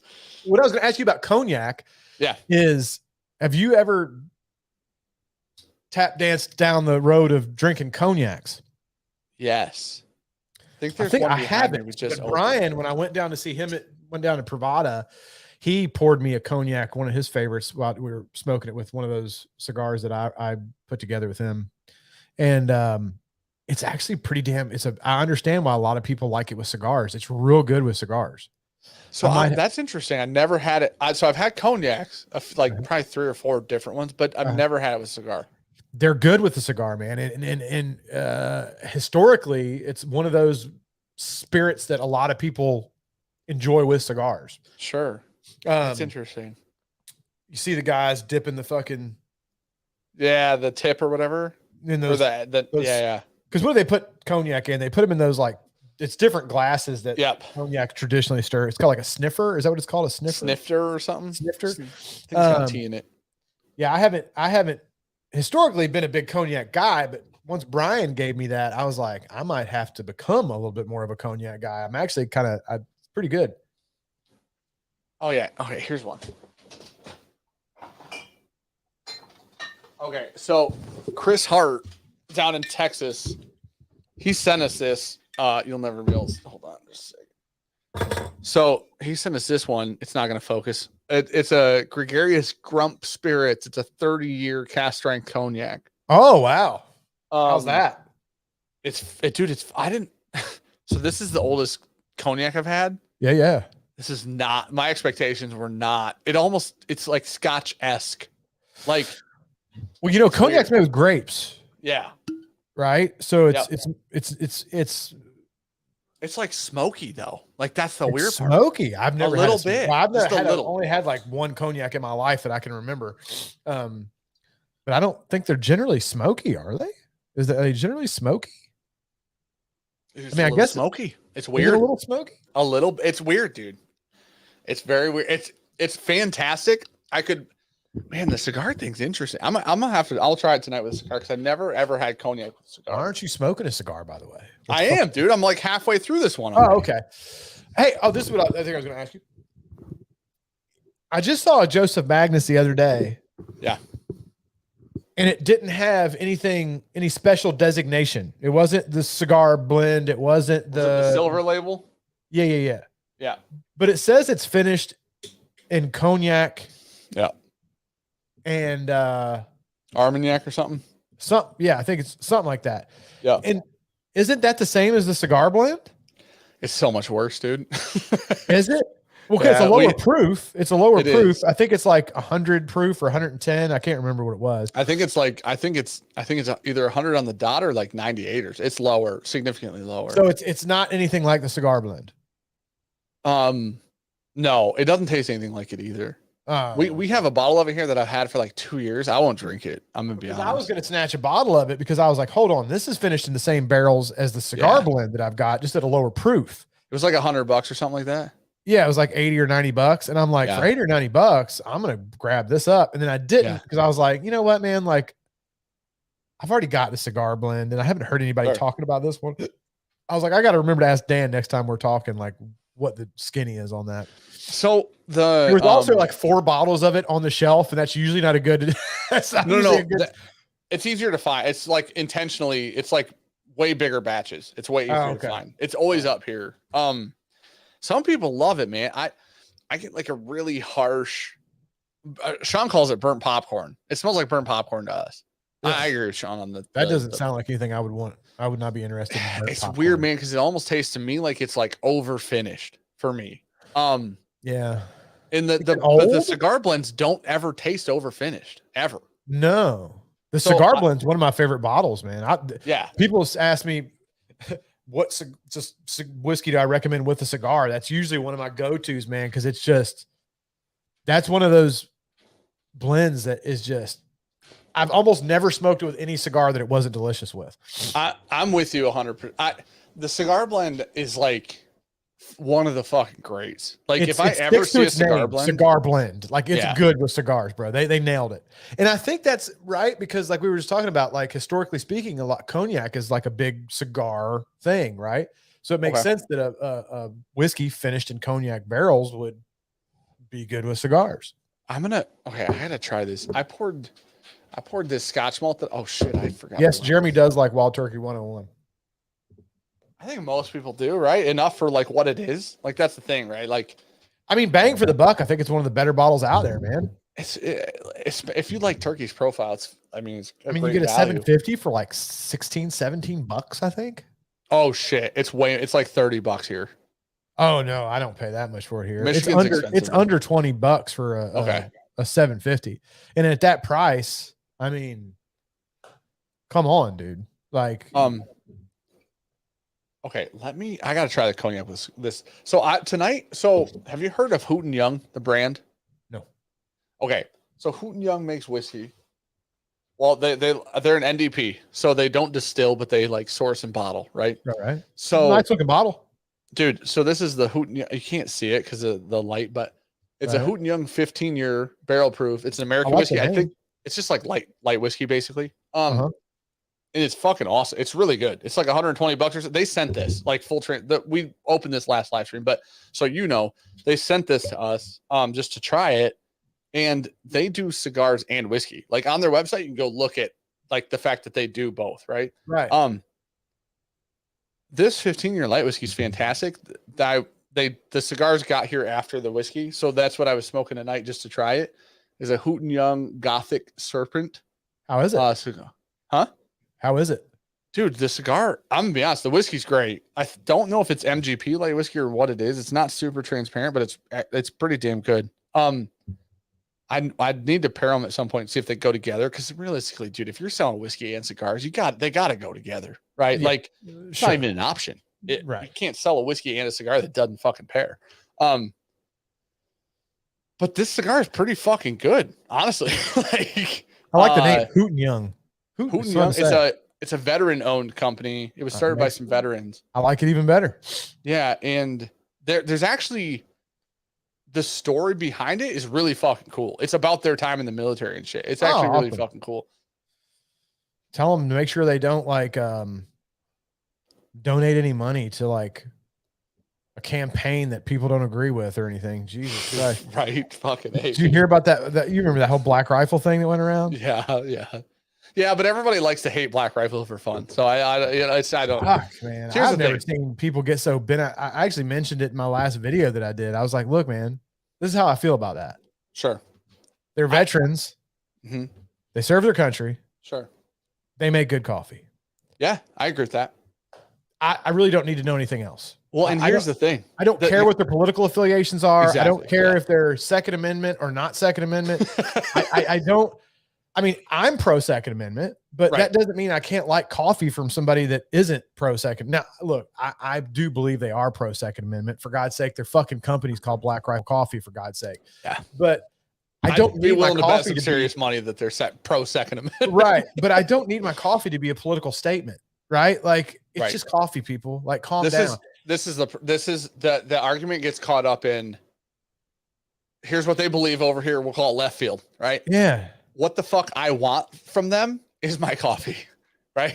I don't want the left field. I don't even care. I don't know what's over there. I don't. Now, here's the thing. If they're like horrendous people and they need to like be in prison for doing bad shit, different story. Like if they've supported human trafficking or something horrible like that, then yeah. But like in general, like, I don't know, man, we've just gotten to a place in society where like, if people aren't in your same thought process, then you have to like not support them and hate them and be all mad. And it's like, I just don't care, man. Like everybody's got their own opinions. And just because somebody is or isn't Second Amendment, I'm not going to dislike them for that. Right. We can disagree and I can still like you.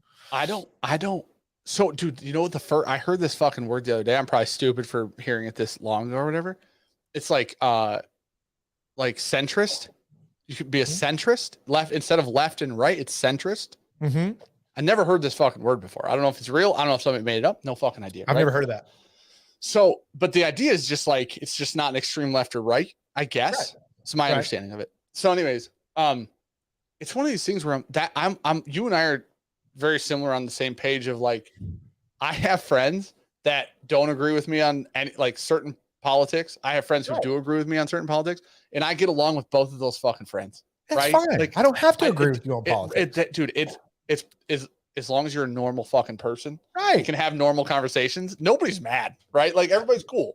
Yeah, like, I mean, I know we've tap danced in this on several live streams I've been on, so I apologize if we go political every time I get on here. But I guess my theory is not that I'm trying to go political. I'm trying to be anti-political. Jeremy Siers 2024. I'm trying to fucking get people away from making everything political, right? I'm with you. Yeah, it's like, just calm down. Like you can like somebody that doesn't agree with your political views. It's okay. I have some really, really close friends who I literally like don't have the same opinions on. And we've had 2-3 hour long conversations about those opinions. Right. And we've both walked away being like, cool, man. Like literally that's it. Me and right? you didn't agree on a lot of stuff when we talked about some of the Trump versus whatever stuff. Like we didn't agree on everything, but I was not mad at you at all in that conversation. Dude. Like people aren't supposed to agree on everything. Like that's what makes the point. That's the whole point, right? And just because you don't agree with me or you don't support the things I support, that doesn't mean I'm going to like boycott your business and be dude, I can't buy your coffee. One of the fucking coolest parts of this fucking country is that we don't have to agree with each other. It is. That's one of the best parts. And that's perfectly fine, man.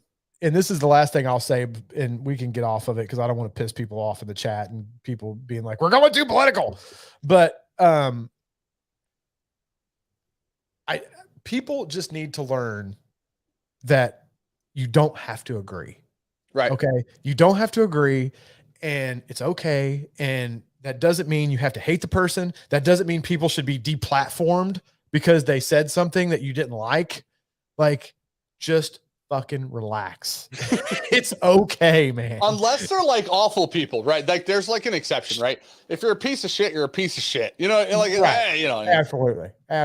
Listen, I wrote Siers on the last 8 ballots in a row now. I don't know what your guys' problem are. I don't know why he's not getting more votes, but I've been trying to get him into fucking office for years, dude. I don't know, man. I just think everybody over politicizes everything these days. And I just get so fed up with it. And I'm just like, oh God, everybody's so team oriented. And if you're not team this or team that, then they hate you. And it's like, oh my God, can't we just all just fucking calm down? I'm not super into politics. Like personally, like in my normal day-to-day life, like I don't watch the fucking news. I don't like get into that. Right. And that might make me might be like a flaw of mine. I have no idea. But you know what it does is it makes me like not hate everybody just because of a non-differing opinion. Right. Like, it's just one of those things for me. It's like, I'm good. I would rather have an interesting conversation with you about it than I would Right. rather hear your opinion, be like, you're a fucking idiot and walk Right. away. Right. Like, right. And here's the thing. And if you don't agree with a certain, okay, from my opinion, I don't care what your political views are if I'm buying coffee from you. Okay. I don't care. You could support political views that are completely against my political views, and I'm not going to not buy your coffee because of that. Yeah, I'm with you. I'm buying your coffee because I like your coffee, not because I like your political views, right? Like what I'm looking for from a coffee company is that they blend a coffee that I enjoy drinking, not that they agree with the same political views that I agree with. I think that's fair. However, if you don't, and you're one of the people that's like, I'm not going to support people that don't have my political views. Sure. That's fine too. Then don't buy their coffee. That's fine. That's 100% okay. And if that's how you feel, I get it. Right. We're allowed to disagree. Right. Like it's okay. I think I'm gonna be honest, dude. If everybody agreed, it'd be boring as fuck. Like now I'm not saying like, here's the thing. We're all still like human beings. So everybody should be fucking cool. Right. But you don't have to like have the exact same opinion. That's so like plain Jane and whatever. Right. Real quick, super chats. Kyle Slusher. Well, I put away the Whistle Pig 18, told it was hot garbage. Should I move to okay? I mean, Jeremy ruined Kyle's night. Fucking A. Kyle, I'm really sorry, bro. Like, look, I'm sure you're happy with your bottle, and you should be proud to have that in your collection. There's nothing wrong with it. I just personally have a little bit of a thing with Whistle Pig, but a lot of people love it. The Whistle Pig 18 is actually like legit fucking pretty as hell. That being said, the Whistle Pig 18, at least the packaging is premium on that one. I will say that. He said, should I move to Willet Pot Still? Don't do that. Russell's 10. I'm not the biggest fan. Wyoming Double Cask. Hold the fucking phone, Poncho. Dude, did you just say you don't like Russell's? No, Russell's 10. The white label. Oh yeah, I don't. That one's you know what I mean? The Russell private barrel selections and the those Russell. Yes, those are it. The red label Russells are great. Red label fucking store picks are some of the best bottles I've had, man. They're delicious. There's some banger store picks out there. The Russell's picks are great. The 10 is a little too nutty for me personally, but a lot of people love it. Yeah. Okay. I'll agree with that. Sorry. I thought you were just bashing on Russell's. No. Yeah. And I was like, get the fuck out of here with that. Wyoming Double Cask, Heaven's Door Cask, or Starward Cask Port finished. Is Starward? Hey, is that Star Trek one? What is? Is that the Star Trek whiskey? The Starward Cask Port finish? The Star Trek whiskey? Dude, they made a Star Trek whiskey, like a I real need one. to pay closer attention to the whiskey game, son. I must be out of the loop because I didn't even hear about this. So this is like a year or two ago. The people who make like celebrity whiskeys made a Star Trek whiskey. No shit. Yeah. I tell you what, I'll say this: most celebrity whiskeys are fucking garbage. Dude, Nick Offerman though is the exception to that rule. Look, there's for sure some exceptions to that rule. He's the one, right? The Nick Offermans are good, but like a lot of them are not great. Yeah, no, I completely agree. They're really not. Wyoming Double Cask sounds good, man. Maybe go that route. Hold on, there's a couple more that I'm. That Matthew McConaughey Long Branch or whatever. Mm-hmm. It's not horrible. It's not bad. It's nothing special about it. Mm-hmm. It's a nice, easy sipping whiskey though. Yep. I mean, I'm not mad at it. Not mad at it. That one almost felt. So here's the nice thing about Nick Offerman's whiskey was that Nick Offerman didn't launch a celebrity whiskey, right? Nick Offerman went to Lagavulin and did cool shit, right? Realistically, right? So Nick Offerman didn't go, hey man, I gotta find whatever the fuck whiskey I can find and throw it in whatever glass bottle I can find because I gotta make some money. Like that wasn't it, right? Nick Offerman was like, I'm in love with Lagavulin. I wonder if they'll work with me, and they did.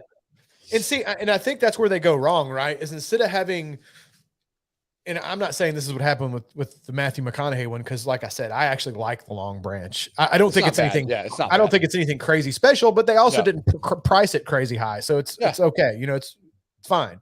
Yep. But I think a lot of times what goes wrong with celebrity whiskey is you don't have a celebrity that truly loves whiskey that then tries to make something special. Like you were saying with Nick Offerman, you have a celebrity who knows whiskey's hot right now. And they go, whiskey's hot right now. Let me put together a whiskey. And they don't even really fucking like whiskey. And they put together some shit that's garbage.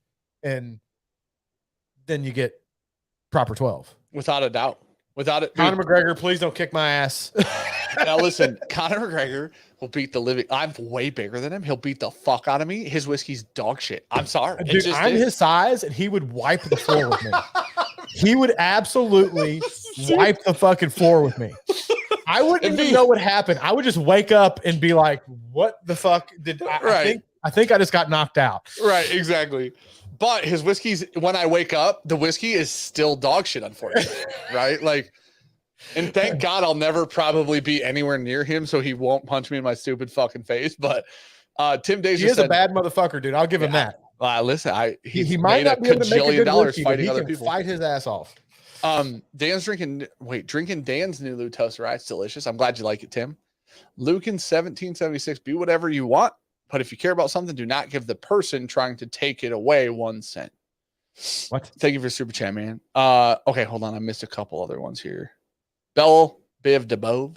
Dan's views on food are much more toxic than his political views. That's probably really fucking accurate. What was it? I missed it. What was that? You said that my food views are more toxic than my political views.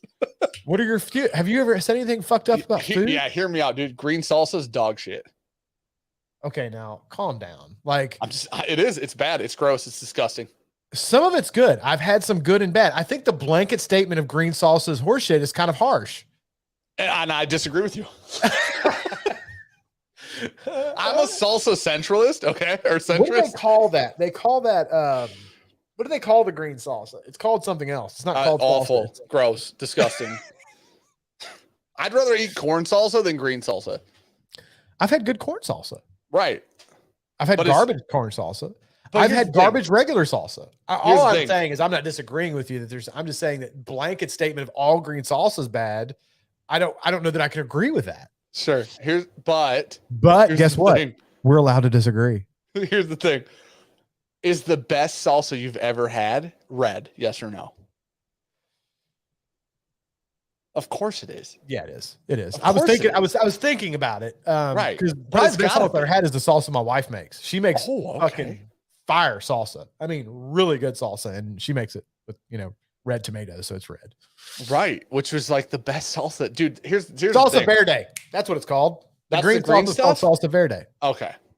Okay, hold on. Julian Jimenez. Just because someone likes Dickel doesn't mean they're a terrible person, and you should hate them. Right, exactly. Dude, just because somebody doesn't agree with the Second Amendment doesn't mean you're terrible and you should hate them. Dude. Are they wrong? Yes, they're wrong. You should support the Second Amendment for sure, but that doesn't mean I hate you because you don't. Zachary Jones said, "Can Jeremy engineer a portable bidet and include it in his EDC?" Okay, hear me out. I'm just bouncing an idea off you right now. I watched Peter McKinnon's video. You have to have a water source, which is the problem. Yeah, but maybe like you just bottled water hooks up. You know what I'm saying? Like you just screw in a bottled water. So it's basically like a douche. It's okay, bro. So it's basically a butt douche, is what you're telling me. I guess. I mean, in practice, it's got to be something, right? A portable. So what you're telling me to make is a portable butt douche for my EDC. That's what you're telling me. Okay, hear me out though. Peter McKinnon did a shorts video on a like a pocket and like an EDC pour over coffee contraption. Yeah, dude, that little black one.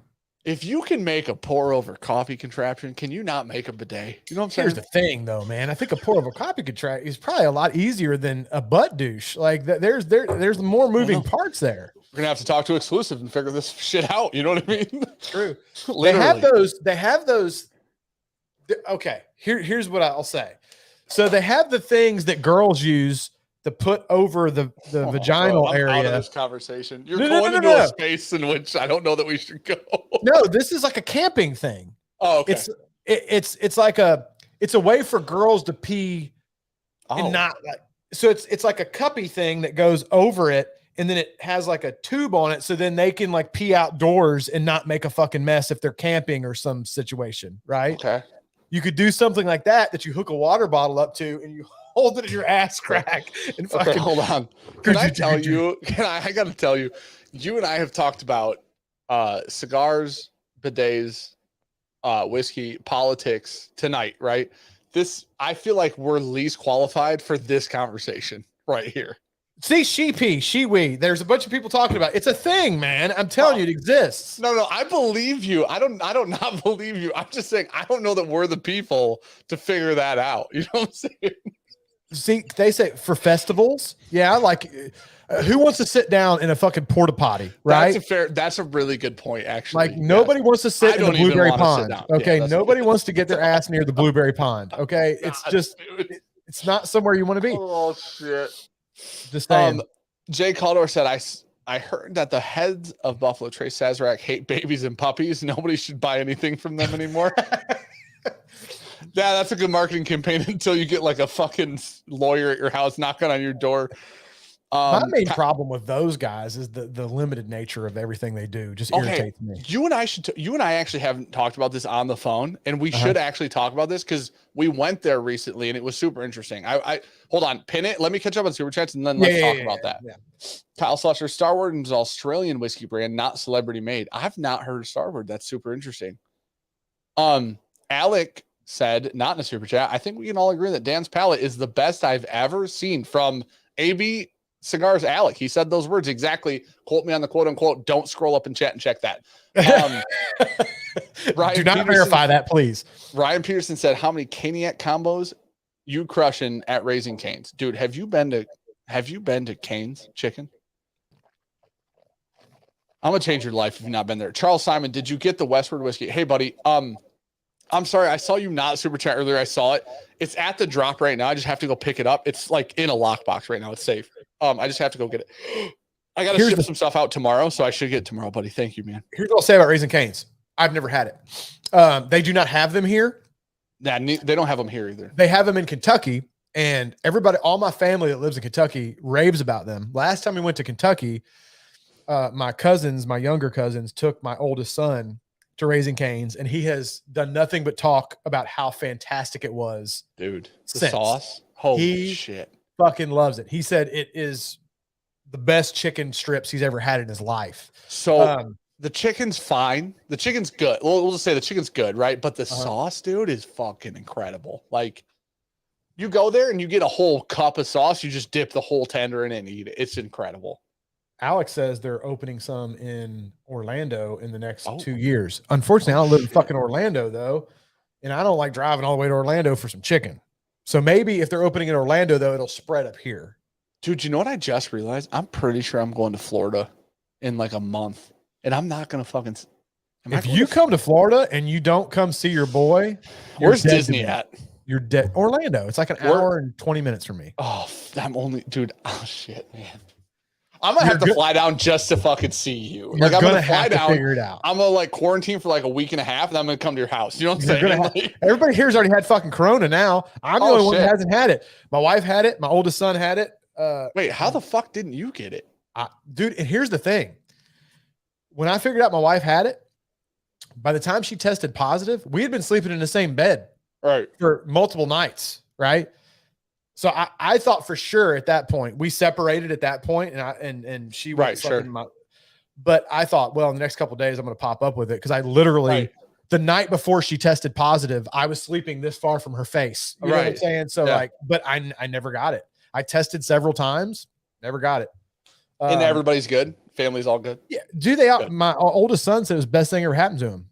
Well, because he got to not go to school. He got to not go to school for a week, and we quarantined him to his room and told him, like, don't come out of your room. Play video games. Need something, just text us or call us, and we'll bring you it. He's like, so I got to play my PlayStation 5 for like a week. This man had bottle service at his house. Yeah, had bottle service in his room. He was playing PlayStation 5. He really wasn't very sick. He was like, had a little bit of a fever for like 24 hours, and then that went away. And then the rest of the time, he was just chilling. Like, I'm glad that like I'm super happy to hear that everybody had like milder, lesser. My wife had almost no symptoms other than she was just really tired for like a week. What the fuck? Yeah, she had again a fever for about 24 hours. Other than that, she just was really super tired for like a solid week. Shit, man. But well, I'm glad that no respiratory situation. We got lucky and had. So far, everybody in my family's had it has had a very mild case of it. That's fucking. I mean, that's bad. That's best case scenario. Because I know some people that have really been miserable with it. So, We have some It's people good. who are close to us who had it really, really, really, really bad recently. Yeah. So Was it recently though, or was it that yes. original? No, it's very recent. Oh, really? Like That's extremely unfortunate. recent. That's a bummer. I hate to hear that, man. Because some people, but they've recovered and they're doing good now. But it was like it was sketchy for a second. Little touch and go. Are they older? No. Really? No, it's kind of one of those weird. You know how there's the weird ones? There's the weird ones, right? Like Yeah, that's man. what there's the That's weird a scary one. thing. Mark Amenecker said EBC bidet equals dude wipes. Okay, that's a brand. That's true. That's fair. It is, and that's fair. And there is something to be said about the dude wipes, but I still don't think it's the same as a fresh stream of water really getting you good and clean. Okay, but It's on close. the go though, on the go, it's probably the best you're getting. You know what I'm saying? Absolutely, without a shadow of a doubt. Okay. Adam McKnight super chat and said Gandalf would know how girls pee. Just saying. I don't even know how to take that. So, well, you're kind of like the most badass wizard in Lord of the Rings now. So I mean, that's cool. Well, that's what I'm saying. So is that a compliment or is that an insult? Or is he saying that I like? Is he saying I like golden showers and I'm familiar with like pee play? What do they call that? Waterworks? What do they call that? Dude, golden showers. There's a golden shower, but there's a name for people that are into that kind of stuff. It's called like waterworks or some shit. Oh my gosh. I can't think of what the name of that is. There's a name for it. Okay, let's talk about Buffalo Trace because now I'm caught up. I think I'm caught up on everything. If I missed it, I'm sorry, but I did just scroll through everything, and those are the ones that were there. So look, I'll say this. I love a lot of Buffalo Trace products. I think regular Buffalo Trace is a little overrated.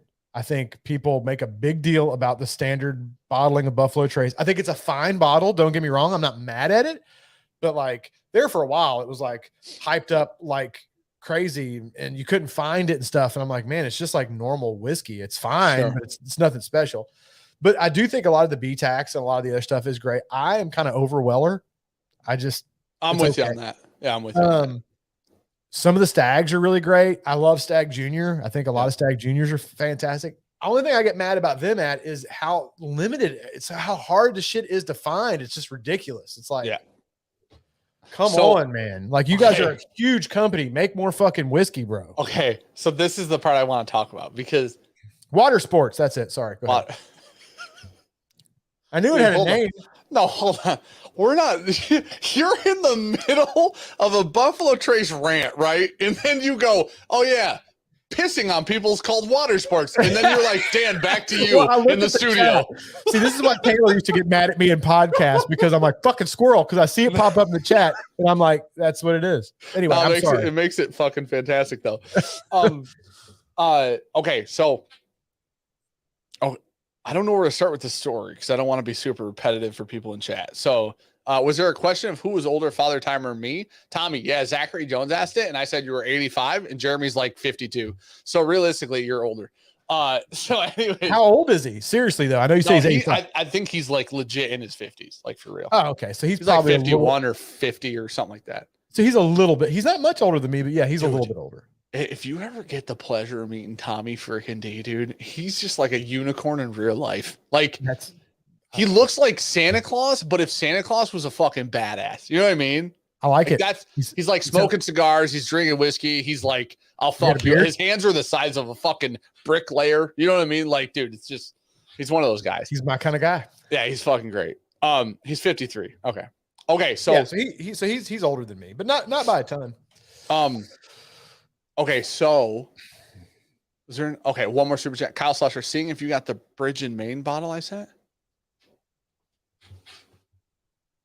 He's like, I don't think so, buddy. Now here's the thing. I haven't been to the drop with the lockbox. I haven't been to the place where people send stuff in like 4 or 5 days. So I'm going tomorrow. So if it's there, then I'll have it tomorrow. Adam McKnight, Jeremy took the water sports thing in a very different direction than I meant it, but with his age, we'll let it go. No, I don't. No, Jeremy was talking about pissing on people, and it's apparently called water sports. So, yeah, it is. That's the thing. So, okay, Buffalo Trace. So, the TLDR, because people in chat already know this part. There's something that happens every year. You know how, you started doing picks, right? Buffalo Trace picks are called unobtained. They're just unicorns now, right? Like to get one and you do one or me do one, stuff like that. It's just impossible. Right. So Buffalo Trace or Sazerac does this thing called the Single Barrel Select program every year. You get in line on a website And on one day of the year, they drop like 100 barrels. And then non-store owners like you or me, like normal people, can get a barrel of whiskey, right? Oh, wow. So they do it every year. This year, there were like 40,000 people in the queue to do it, right? Yeah, dude. It's just. So I'm in queue, right, to try and get one, right? Whatever. It's free. You literally go to the website and then it places you in the queue. It's like costs you nothing. It's whatever. Right. One of our really, really close friends, like local friends. Got it. Brandon was third in fucking line out of 40,000 people. Dude. Did he get it? So there's like 100 barrels or something. So in theory, how it's supposed to work is the first in line gets to pick which barrel pick they want. It's anything from Sazerac, basically, right? So it's anything they do pick. So there's Buffalo Trace, there's 1792 because that's all owned by Sazerac. So the bottle, the bond, the full proof, whatever. There's I didn't know 1792 is owned by them. Yeah, 1792 is Barton, which is owned by Sazerac. I didn't know. So there's Buffalo Trace, there's Eagle Rare picks, there's Stag Junior picks, there's E.H. Taylor single barrel picks, all of this shit, right? Nice. So he's third in line. Well, it gets to him and he goes, holy shit, man, I can only pick Buffalo Trace or a 1792 product. I'm like, Buffalo Trace sounds fucking great, man. I love Buffalo Trace picks, right? Whatever. For $30, Buffalo Trace picks are great. Yeah. So he gets a Buffalo Trace pick. I'm like, holy shit, dude. And he's like, he was like, it's a Bourbon Junkies pick. Let's fucking do it. Right. So like a week later, Sazerac contacts him and he goes, and they go, hey, a bunch of the reason that even though you were only third in line, you could only see Buffalo Trace is because a bunch of bots like fucked up the site. So basically what happened is like the EHR single barrels and the Stag Juniors and the Eagle Rares, all the Blantons, whatever, the cool shit was all like withheld. So what we're doing is we're rerunning it. We're just going in order. So they're like, you're third in line. What do you want? And he's like, so we get a Stag Junior pick. Oh, right. So we just went to Kentucky in January and did the Stag Junior pick. So what comes with that is a Buffalo Trace tour, right? So there's a small group of us that went down to do the tour and then the pick. I'm gonna need you to get me a bottle of that if you can. I got you on that. So and I don't ever ask for bottles, but that's one that I'm like, I know. If there's any floating around, I got you on the pick. So I love me some Stag. So this was the interesting part because, this is the first time I've said this on our channel, and I've said this on a different channel, but there were significantly less people watching. It was a different thing that I do. It wasn't something like there wasn't this many people here. And I'm about to admit that I was very wrong on some shit, right? So I've been saying that Buffalo Trace holds shit back and creates a hype and creates like a false sense of like, I have to buy, like FOMO, right? They don't. So dude, we go there. I've never seen anything fucking like it. So they've done a 1.2 billion with a B dollar expansion. Like within now they did, I think 4 or 5 new rick houses that all hold like 50,000 barrels of whiskey each. Jesus. Right. I was just there in June last year. Yeah. So when we went there, 2 of them were built and they were building the third one up on a hill because they had to buy property because they didn't fucking own enough. So they had to buy property to build them on. They're up the hill from the fucking distillery, right? It's a beautiful distillery, by the way. It's gorgeous. Dude, it's like a town. I've never seen anything like it. It's like a village, honestly. Yeah. It's nice. But while we're there, we started talking to them about it. They have these giant fermenters, right? Like huge fermenters. Those are the biggest fermenters I've ever seen. So I wish is Brandon in chat? I wish I could remember the exact. I think the fermenters literally fit a school bus in them. I can't remember how big they were. Wow, that's a big fermenter. The fermenters were, I think, like 55,000 gallons or 90,000 gallons, something like that. Something fucking huge. That's Dude, a lot. They just added 8 more fermenters. Jesus. Well, and I think that's part of the problem, right? Like I've given Buffalo Trace a hard time about the same thing. Me too. Because I didn't say that they intentionally hold it back necessarily because I don't know. I did. I don't know if that's the case or not. But I think the problem is with a lot of these people is whiskey has fucking in popularity, right? Yeah. And because it is a product that takes years to make, you can't just ramp up production and then next year you're keeping up, right? Right. Like it takes years. So because we had this spike, I think a lot of these super popular companies like Buffalo Trace just haven't been able to keep up. Right. They can't. So somebody in chat said they're 93,000 gallon fermenters. That's a lot of fucking booze. Dude, they just added fucking 8 of them, right? That's and so they already had 24. So they have 32. They're going to have 32. Here's the thing. He said that they clear 5 of those fermenters per fucking day right now. See, here's the problem though, right? Is other than maybe some of that benchmark or whatever, like none of that shit's going to be available for like 6 to 8. 5 to 7 years, whatever it is for the standard. So it's like, yeah, maybe in 5 to 7 years we'll be caught up. Right. But for right now, we're still in this fucking unfortunate cycle of like not being able to get it, and it being like, and for the BTAC stuff, that shit's way older than that, isn't it? Well, I mean, it's like George C. Stagg's like 15 to 18, right? Right. Like years. Like so I mean, Junior's 9-ish. You know what I mean? Like I'm a senior citizen by the time that shit catches up. You know what I'm saying? Like, right. What's Stag Junior? 9. 9?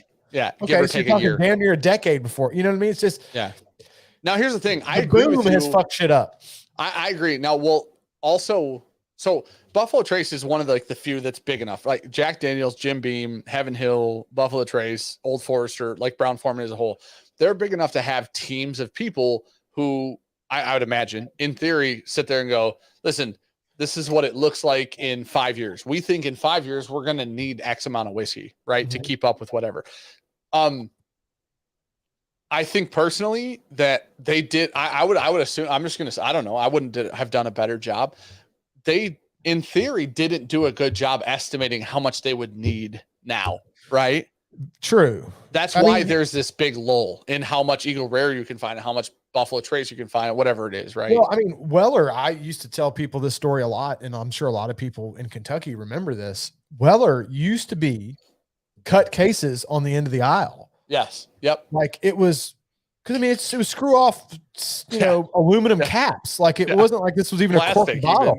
Yeah. I mean, you would have cut cases on the end of the aisle for $23, $25 of Weller, like all day long. Antique 107s literally fucking everywhere. Yeah. Yeah. And then it went from that to like titanium. Like you just can't find it. Right. I mean, I will say at least they started putting a fucking cork in it. If you're going to have to spend that much money for it, at least have a cork for God's sakes. But, it's just it's a weird dynamic. And, there's a guy, Anders Ericsson. He works with Rockwell. He has a cocktail channel. He makes, he does YouTube full time, but for 20 years, he's been a bartender. And he was talking about, it's actually a really good cocktail. I'm about to make a video actually before too long and like 3 or 5 whiskey cocktails for whiskey lovers. Yeah. For people that actually like whiskey, right? Like whiskey forward cocktails, not these things that have whiskey in them, but it's buried under 15 things. Sure. And one of the cocktails that is where I got the cocktail from was from him. It's called a Sentimental Gentleman is the name of the cocktail. And they made a variation of it called a Staggering Gentleman. And they put Stag Junior in the cocktail. And he mentioned in there, he's like, look, I know a lot of people are going to lose their shit that I'm putting Stag Junior in a cocktail. He's like, but just hear me out. He's like, when we made this recipe back when I used to be a bartender years ago, Stag Junior was not this expensive or hard to find. He's like, so we put it in a cocktail. He's like, and now I make one occasionally just because I missed that cocktail. It was really good. And you can't get that cocktail without putting Stag Junior in. It's not the same. Sure. He's like, so I understand it's somewhat treachery at these days to put that kind of stuff in a cocktail. He's like, but when we invented the cocktail, it wasn't hard to get. Right. So it's funny that there's so many of these whiskeys out there that used to be just commonplace. And now they're just the grail whiskey that everybody, when they get, it's like, oh, there's like lights emanating from it. Fucking angels are singing and shit. And it used to just be, you could go to any liquor. It's like buying a bottle of 1920. Right. Well, So I think Tennessee Jed said you can still find Jack Daniel's Old Number 7 on a shelf. So like, don't believe the bullshit. Here's the thing, man. How old is that whiskey though? I don't fucking what I don't 3 or 4, four, I guess, because it doesn't have an age statement on it. It's probably 4. I don't know. Right. Here and let's not pretend like Old Number 7 actually has any fucking value behind it. Out like you and me are not going to go clear a shelf of Old Number 7 ever, no matter what, No. right? And there's not whiskey hunters out like clearing that shit out and putting it on the secondary and all this stuff. So it's a weird. Although to his point, if they did a better job of keeping to his point and your point, if they would have done a better job at evaluating the need coming and they would have been able to keep up with it, it probably wouldn't be at the level it's at these days. Right. Sure. Which is part of the reason why Jack Daniels is like that. Cause you can get it everywhere. Somebody gives a fuck. If Right. Jack Daniels was crazy rare, it would probably be just like, right. Because Jack Daniel and Weller used to be very similar. It was a similarly priced product. It was, but then Weller got impossible to find and Jack Daniels was still pumping out billions of gallons of that shit a year. Yeah. I think also, isn't Jack like literally one of the biggest producers in the country? Like, I think I want to say it is. Yes. Something like that. It's up there. Let's say that. But yes. I think, and here's, like I said, I wouldn't have done a better job seeing that things would have went fucking batshit crazy in 8 years. Right. Right. I'm not saying that somebody should replace them. I'm not saying any of that bullshit. I'm just saying there clearly was like a mishap where it was like, hey, in 5 years, we'll probably need about this much whiskey. And then 5 years hit and whatever, COVID came, whatever happened, or a bunch of shit happened, but they don't have enough now, right? We know that without a doubt that they don't have enough, right? Seeing them make an effort and spend money to fix the problem, even though we do have to wait, I think is the best that they can do right now. I don't know what else they're supposed to do right now. Yeah. I mean, at this point, there's nothing you can do because there's nothing. Whiskey is not beer, right? Right. Like beer shortages happen. A couple months, you're good to go. You can't do that with whiskey. And the other thing is the thing that I thought was interesting was they spent all this money. Everybody's spending money right now. They spent a bunch of money. Fort Roses spent a bunch of money. Brown-Forman spending money. Stoli is spending money on whiskey specifically. All of these companies are spending so much money, which means in my head, I don't think they're spending money in reaction to what happened, like, let's say last year or 2 years ago. I think they're spending money on what they're seeing the trend being in the future, right? So I think that Buffalo Trace is now trying to correct the issue that they currently have, which is a lack of supply for the demand. Listen, I used to buy Elmer for $35 every fucking week or however often I wanted it. At a store that's another one that you used to be able to find everywhere. It wasn't expensive for now retail. It's like a fucking unicorn. Right. I guess I like seeing them make the effort, right? Well, like you said, it's one of these things where you can't fix it. We don't have a time machine, right? Nope. Now here's the thing. I've always used like Wild Turkey and Brown-Forman as my like, how the fuck did Wild Turkey and Brown-Forman not see the problem coming? Right. Dude, then like you talk to like store owners, Ops our guy locally that owns a shop who does a great job. We love Ops. Ops was telling us the other day, I was defending Rare Breed. He's like, dude, I haven't been able to get Rare Breed for like 3 months. So like Turkey seemingly might be having issues with it. Knob Creek is having issues with old age stated shit. Like all of Knob Creek's single barrels went from 15 years to like 9-year-old because they don't have the 15s now. Like it's a what's the word I'm looking for? A self-fulfilling prophecy, I guess, or whatever. Like the worse it gets, the more people hunt, which then makes it worse, which then, you know what I'm saying? Right. Like it's a snowball effect, basically, I guess might be a better way to say it. Alex said they've made so much money that they have two options: spend the money or pay their shareholders. That's why they invested the money. I don't agree with that. And you could be right. I don't know, because I don't know anybody. I literally I know like 2 people at Buffalo Trace, and neither of them would know why or how they're spending their money that way. But honestly, man, here's the thing. Think about it this way. Let's just pretend that they could hypothetically double their output of Blanton's tomorrow, right? And it could be on the shelf. Like, I mean, like you and I could have a bottle of it here, right? If they could double up their output of Blanton's, they would make more money, right? Right. So part of the I don't think that they're at a point where they're like teetering on this limit of demand and supply. I think that they're so undersupplied right now that at this point they could double their output of Rock Hill, Blanton's, Elmer, and Weller's, and literally make so much more fucking money. It'd be crazy. I don't know, man. I don't think anybody. Well, I shouldn't say that because Old Forester's done a fantastic job of keeping up. Mm-hmm. But I don't know that any of them really saw the boom in whiskey that has happened, at least to the extent that it's happened, right?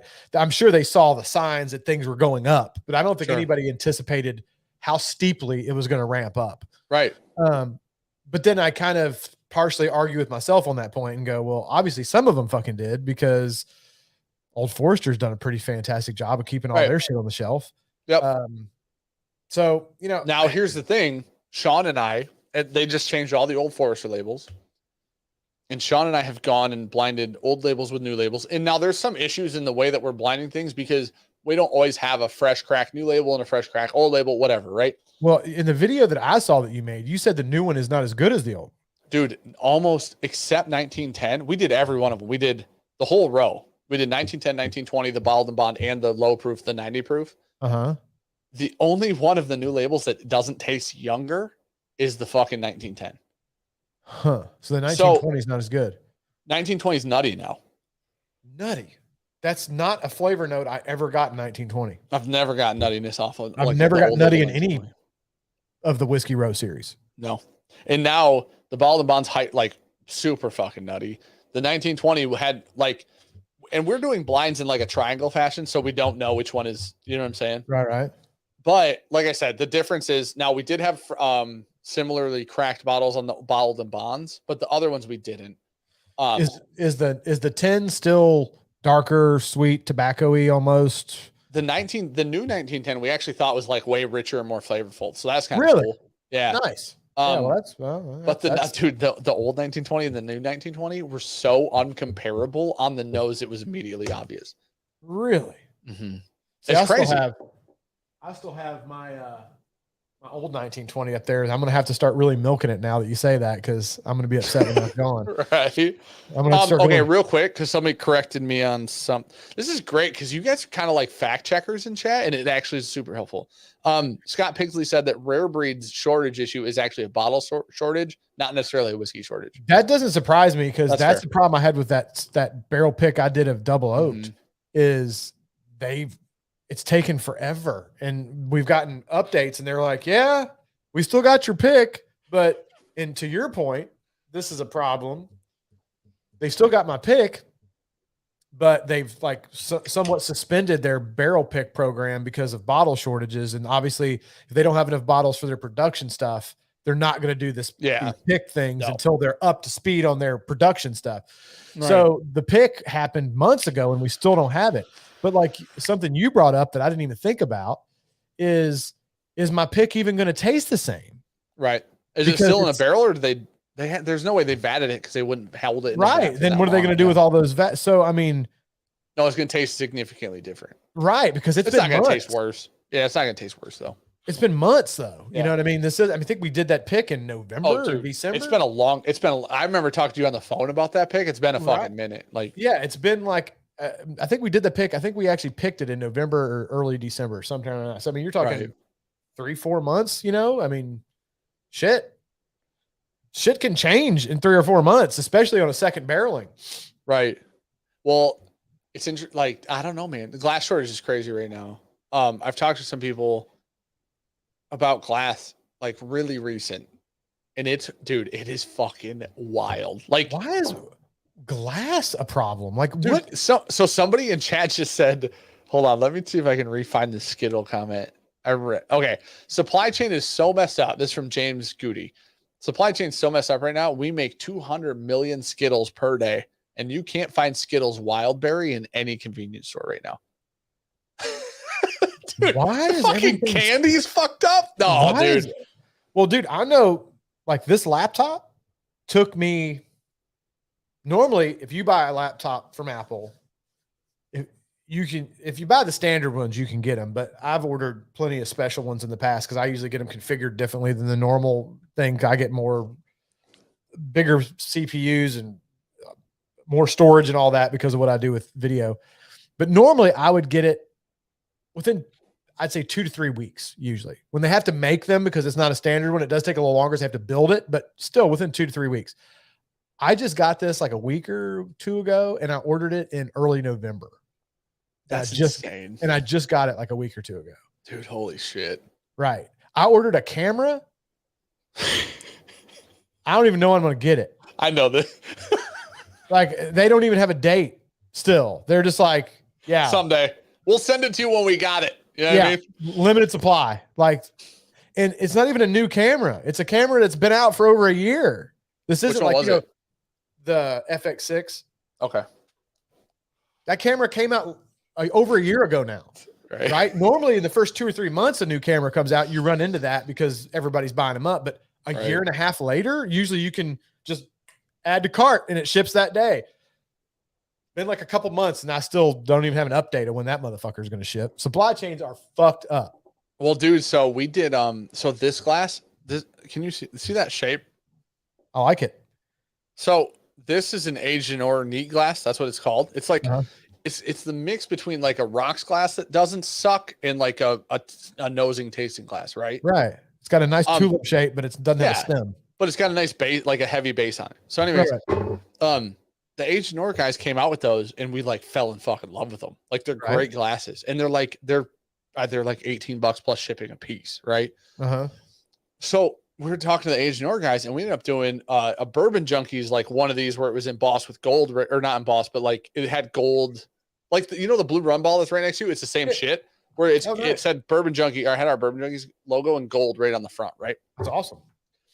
Dude, it took like, I think 10 months to get those up for sale because they got stuck in a fucking shipping container in California for literally like 3 months. And it's just one of those things, like they're there and nobody can touch them. You know what I'm saying? Like it doesn't fucking matter that they're there. They might as well be in fucking China. It doesn't matter. Like until it clears customs or whatever, somebody comes and gets it. It still doesn't matter. Right. It'd be in $10 fucking too. Dude, it's crazy, man. Okay, so Jamie works with Ops. So Ops owns the shop in or where we live.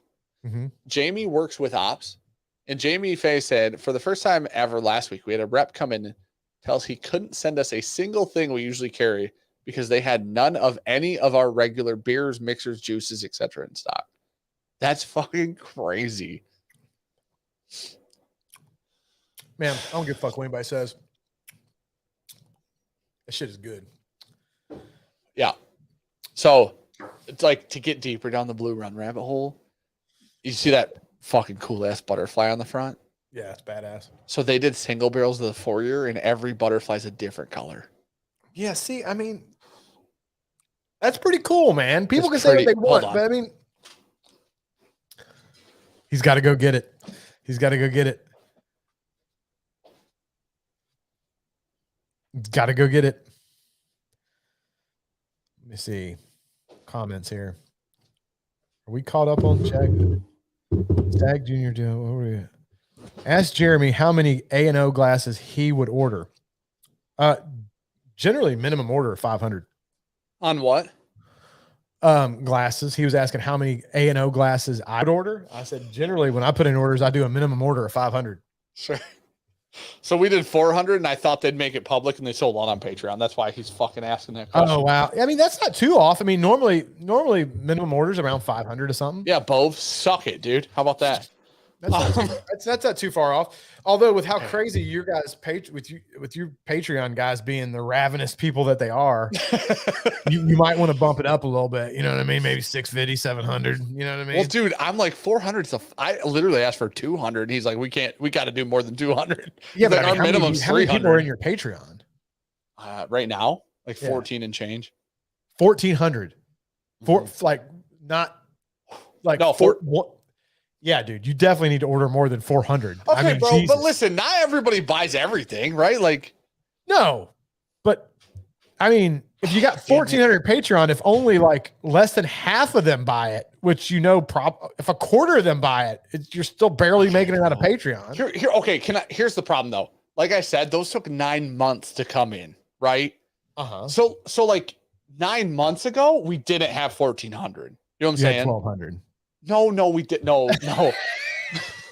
You're such a fucking asshole. Okay, look at. Here's what I will say.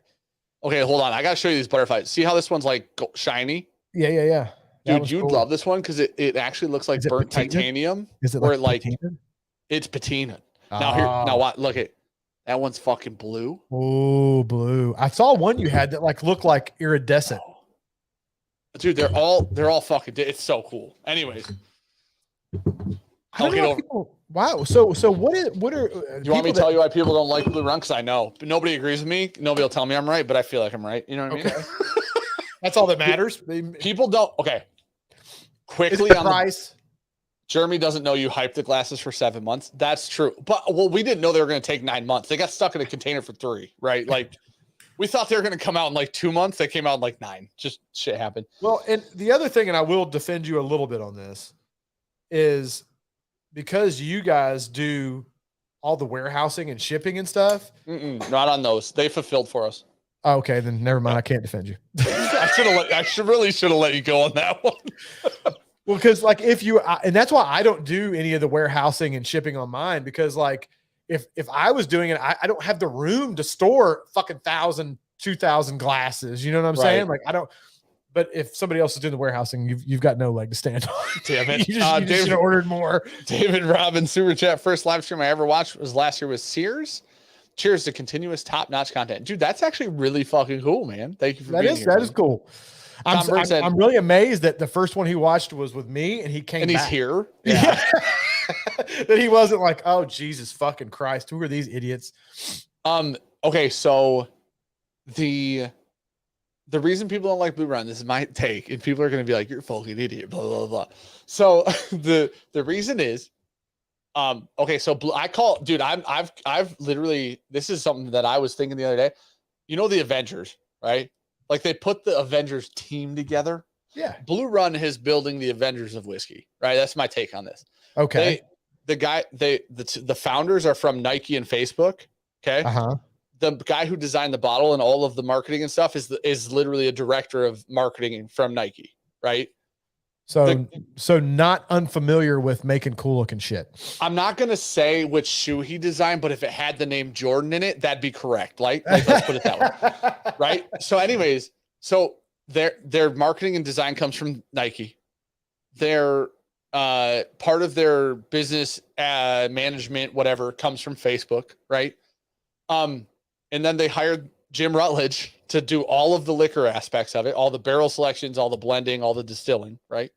They just hired, oh man, I feel like shit for forgetting her name. They just hired a lady from Wild Turkey to do like whiskey developments, right? So like new projects for whiskey down the line. So they're basically putting together the dream team. The dream team. Right. It was like that basketball team in what was it, the 90s that just wiped the fucking floor with everybody in the Olympics because this is the idea. Yeah. So I don't think people Blue Run's not a revival brand. Blue Run's not a historic brand. It's not a fucking, hey man, we had a grandpa who moonshined in the fucking 1910s, right? Whatever. Yeah. It's a company that put a bunch of fucking geniuses together that are all experts in their field to make the super brand. Right. And so I think, in my opinion, I don't think people in whiskey are used to marketing being a little bit more in their face. Right. Right. I don't think people in marketing are used to non-revival brands so much. Right. Whiskey's a historic thing. Bourbon's a historic thing. I think people really like that. Listen, there's a damn good reason that so many brands have launched with revival stories, right? Sure. Because it works really well. And people don't, and this is the big point. I think people agree with me on this part. People don't like the fact that it's not a good value. And I agree that it's not a good value. I really don't. Yeah, I mean, I'll completely agree. Well, I don't know that I'd say it's well, so I'm basing that on the value. I'm basing that on the 4-year bourbons being $100. That's not a good value for your money. There are definitely better whiskeys out there for cheaper. Yes, without a doubt, 100. And I'll be the first as a advocate for Blue Run. I'll be the first person to say there are, dude. I can go to a fucking gas station in Michigan and find a better value, right? Right. That being said, I think it's interesting as fuck, and I think they're doing a good job. You know what I'm saying? I don't know, but yeah, I mean, and here's the thing: there's a lot of people. Honestly, you said the marketing person's from Facebook, Nike. What, didn't you say somebody was from Facebook? Yeah, they hired a Facebook director. That's one of the founders. Is a Facebook. Yeah, director. right. A lot of people are going to just not like it because of that, right? Sure. Because they don't want the kind of like commercialized shit coming into whiskey, which is more of, to your point, kind of a historic craft kind of thing. They don't want a bunch of people coming in that are like, oh, well, they're just really good at pumping brands, you know? Sure. I get that aspect of it. Right. Right. And if they were making proper 12 and doing all the things, then I would get it. But they're actually making some good juice, right? Like if they weren't if they were putting a fancy bottle and all this marketing and stuff behind it and the whiskey was shit, then I would see there would be a reason for more outrage, right? Because it's like, oh God, here we go. A bunch of people that are just good at branding and good at stuff like that don't know dick about whiskey, but it's good stuff. But they hired Jim Rutledge. That's the thing. Right. Like, so this is the argument, right? Like, right. There's something to be said about a group of people who are smart enough and don't have like the ego and pride to say, we don't know how the fuck to distill whiskey. We have no fucking idea, right? Well, what should we do? Well, we should probably grab the guy from Four Fucking Roses. You know what I mean? Well, and it was kind of honestly Chad from Big Idea Design when he put together Exclusive. That was kind of his angle for putting together Exclusive. The people that, you know, is why try to get people to do everything when you can get people that are good at a particular thing to do that and let them do their thing. Right. So whiskey companies are really good at making whiskey, but they may not be good at designing a bottle and marketing. So get somebody that's good at designing shit and somebody that's good at marketing to do that part of it. Right. Right. So, I mean, I get it. I really do genuinely love the idea of knowing that you're not good at something and then being able to grab the person who's good at it to help you with it. Right. I think there's a lot to be said for that aspect of any company. It doesn't have to be whiskey. It can be fucking anything. You think the person that runs Rolex knows how to fucking make a watch? Probably fucking not. Right. Like, he knows how to run a really successful business at this point. You know what I mean? Right. He knows people who make watches really well. Like that's kind of how it works. But, I don't know. I think that the company's really interesting because I think it's a new take on whiskey. I think that makes it interesting personally, but, hold on, Tom. Wait, I got to find this fucking comment from Tom because I have a knife sitting in front of me that he mentioned. Tom Burns said, is Dan saying Blue Run is like the James brand of whiskey? Okay, man. I have a fucking James Barnes sitting right fucking here. Okay. You son of a bitch. That's a Chris Reeves. Okay. All right. I just started carrying this again recently. I had it in the old drawer for a good several months, and I was like, man, I haven't carried the old Chris Reeve in a while. Dude, when you I want to talk about knives before we end the stream. Yeah. Thrasher said, so you're not saying it's not the same level as Lusty Claw? Okay, bro. I'm not talking about Lusty Claw with you guys. Okay, I gotta pee, so you're gonna have to, like, I don't know. You don't have to talk to anybody, but I gotta pee really bad. So I'll try. I can't read very well though. My reading ain't so good. You don't have to read, just say some shit. My reading ain't so good. I don't know what Lusty Claw. Lusty Claw, that sounds like a sexual maneuver. The Lusty Claw. Got to be a Microtech. Man, I love Microtechs. I'm a big fan of the Malibu, man. If you're into knives and you're into or not Microtech, I'm sorry, I'm thinking ProTech. You said Microtech. I do have a Microtech. Fuck. It's the standard OTF that Microtech makes. I can't think of what the actual models of the Microtech knives are right now. But yes, Microtechs are good. But ProTech is the other one that I misspoke about, is another one, a really good knife brand if you're into knives. They're hard as fuck to get though.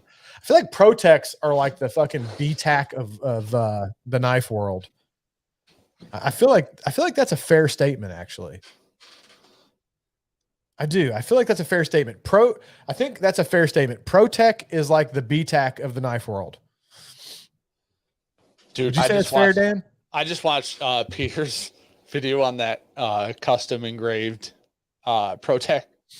That's a fucking ridiculous knife. Dude, that's ridiculous. Fucking crazy. Ridiculous. Did I ever show you those? Oh, I showed you the custom ones that we did with Red Horse. They're with all the not the standard edition, which was cool, but the one that's engraved. Yeah. Woo, boy, man, those things are fucking. Do you have one of those? Yeah, I do. I have number one. Hell yeah, you dude.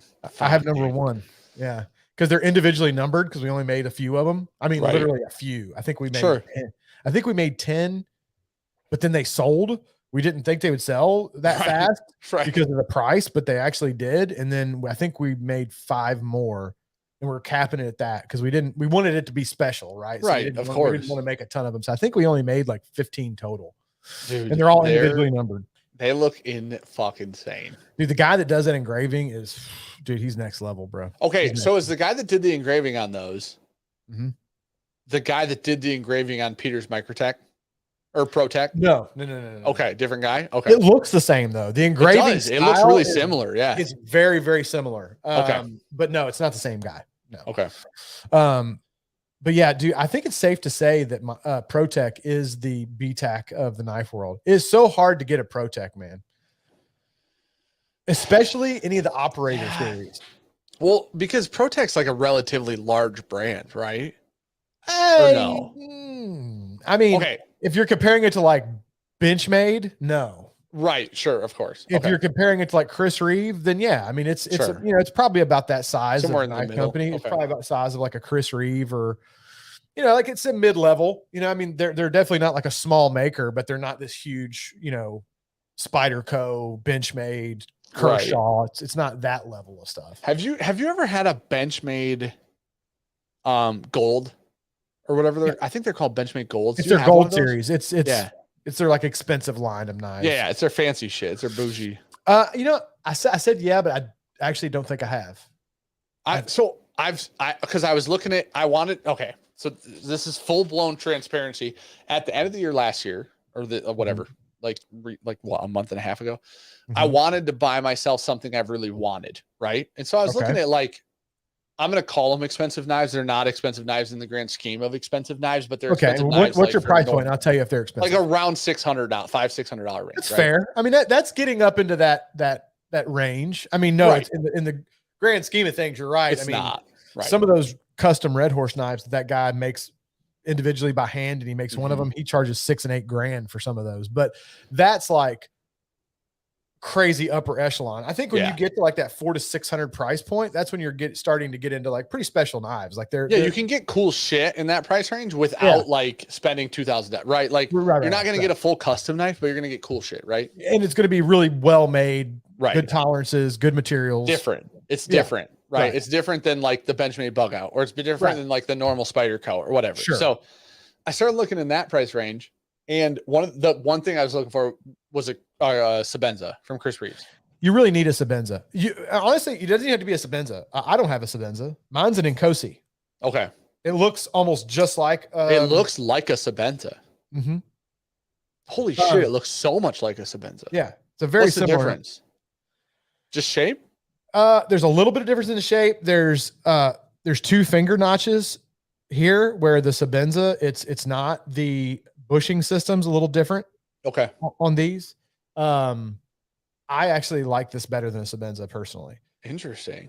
Taylor's favorite is the Numzam. I think that's how you say it. Is that from Chris Reeves? Yeah. Okay.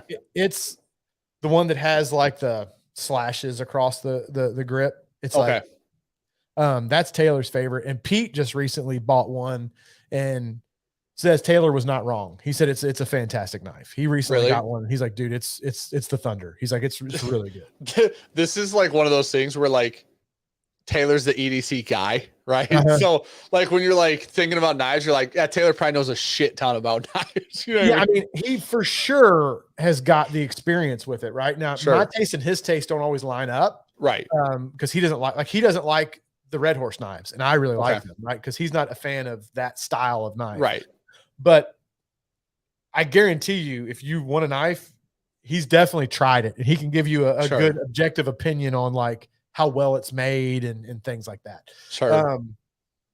And he really has been pumping the Noomzam from Chris Reeve, because Sabenza is the one that everybody talks about. It is, yeah.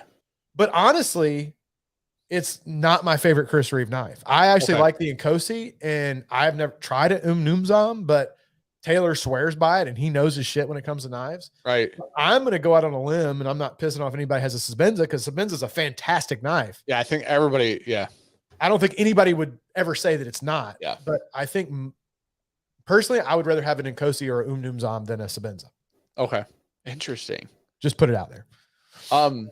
So I was looking, and I've always wanted to, like, since I started getting into knife shit, I've always wanted Sabenza, because that, like for some reason, whatever the fucking reason, I don't actually know the reason. Whatever the reason is, Sabenza is just like the name that's out there. That's the model. That's the Chris Reeves. Like, it is what it is, right? And Chris Reeves makes fucking gorgeous knife. Like, they're fucking gorgeous. Dude, did you see that one that Pete just got? It's a Sabenza that he just got, and it's the bog oak inlays with the Damascus blade. Holy shit. Oh, dude, that is probably the sexiest Chris Reeve knife I've ever seen. Dude. It's got the bog oak. I think they're bog oak inlays, and it's got the gold stud on the thumb stud, and then it's got a crazy looking Damascus blade, and it is just a sexy bitch. Dude. That's cool as hell. That knife gives me, I'd say, like 3/4 wood, right? Like al dente, right? It's not like a full, like, you know what I mean? But like, we're almost there. Yeah, we're almost there. We're almost there. It is a sexy knife, dude. It really. Well, so I started looking at Chris Reeves, and I started looking at Benchmade Golds, because I actually didn't know about Benchmade Golds at the time. Benchmade Golds are fantastic, but if you're between those two, go with the Chris Reeve. Right. Well, the problem with Chris Reeves is it's Chris fucking Reeves, and like good fucking luck type shit, right? Like, I can't like tomorrow you and I just want to buy like a Chris Reeves knife, not on a secondary market. Like, we're not going to buy a Chris Reeves knife. No, but you can keep an eye out, and I might be able to. I don't know if I might be able to find you one. I'll see if you really want one. I might be able to. I don't know. Well, so I start going down. I think Pete has a guy, because anytime Pete wants one, he goes through fucking Sabenzas like most people go through underwear. So apparently he's got a guy or something. Right. I haven't actually talked to him about it, but I know he gets them whenever the fuck he wants them. That sounds right. I mean, it makes sense, right, at that point. But so I looked at Sabenza. I looked at Chris Reeves just in general. I have a couple Veros and I have a couple Chavez. Those Veros are, dude. I just bought. I just bought 2 more Veros. Anyway, so I love my Veros. I have 2 Axons, and they're like completely different knives. But I just bought 2 Nerons. The Nerons are like tiny little knives. Like, I don't even think they have a stopper when they're open. I haven't gotten them yet. They come tomorrow. Right. But so then I started looking through knives, like, and I'm like, what can I buy in the semi near future that's like I can actually get, right? You can get a Chris Reeve if you keep your eye out on it and look at a few different sites, and don't just go to just Blade HQ. Not that I don't love Blade. Not that I don't love Blade HQ, but like everybody uses that site, so it's kind of hard to get stuff there sometimes. Right. You go to like Knife Center and a few of the other places, you could probably find one. Have you ever used Urban EDC? Urban EDC Supply? I think that's what it is. Yeah. Yeah. I was trying to. They do drops, though. They do drops. They do. That's everything's a drop, basically. For the limited shit, everything's just a drop. But I didn't realize they have like a VIP section, so they like drop to VIPs first, and then like I went there for a Vero drop, and there were just like a handful of Veros that were left after the VIP thing, so there were like none. You know what I mean?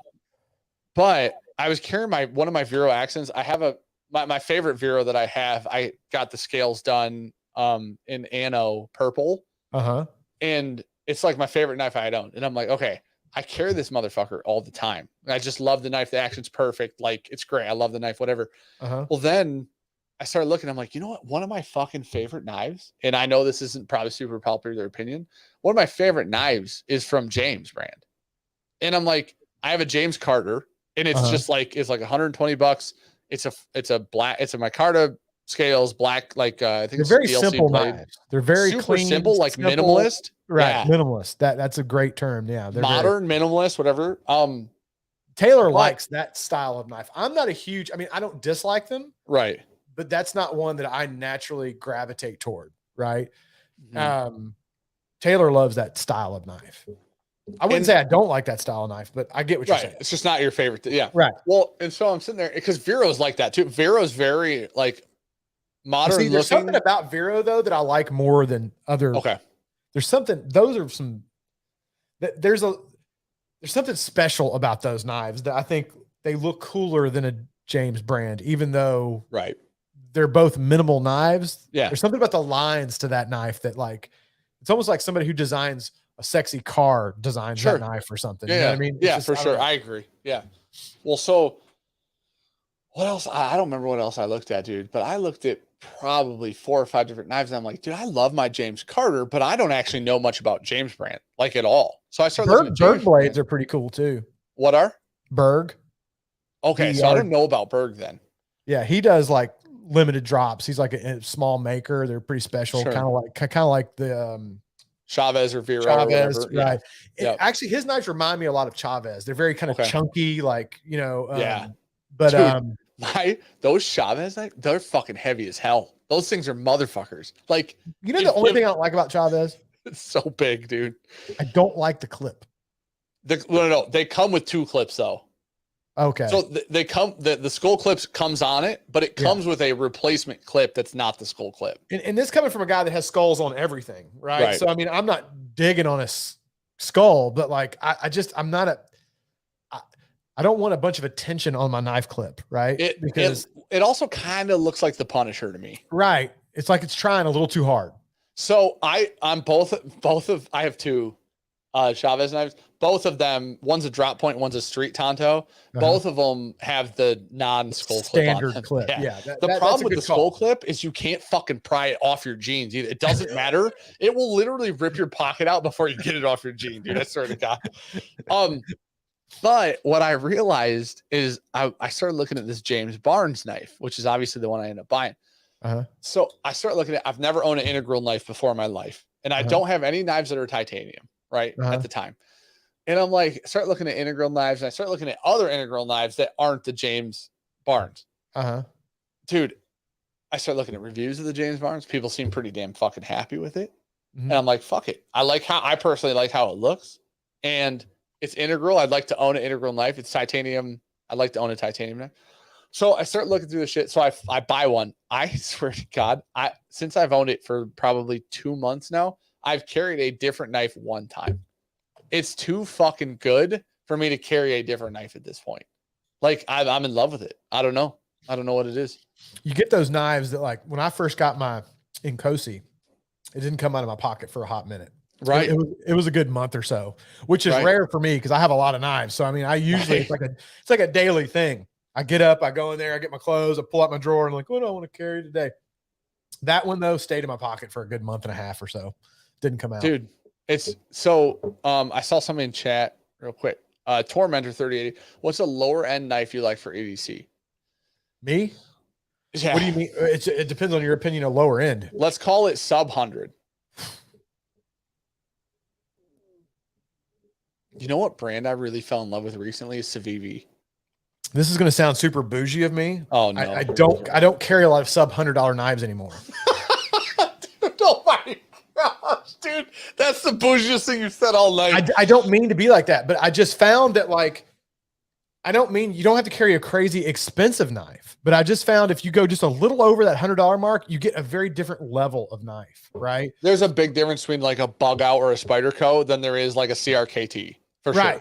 Right. Yeah. And that's why I said I don't mean it to sound bougie. Right. There are some decent knives out there. Spyderco makes some of their cheaper knives, like the Tenacious and the what's the other one that's in that line? I can't think of it now. They're decent knives. There's nothing wrong. But if you go up to a para, like a para 2 or a para, I think 3 is the one I like better. Is the bigger of the 2. Yeah, no, the para 2 is the bigger. The 3 is the smaller one. The para 2 is the one I like. Paramilitary 2. And you can It's more. It's substantially more because I think you can get a Tenacious for like around $60. Sure.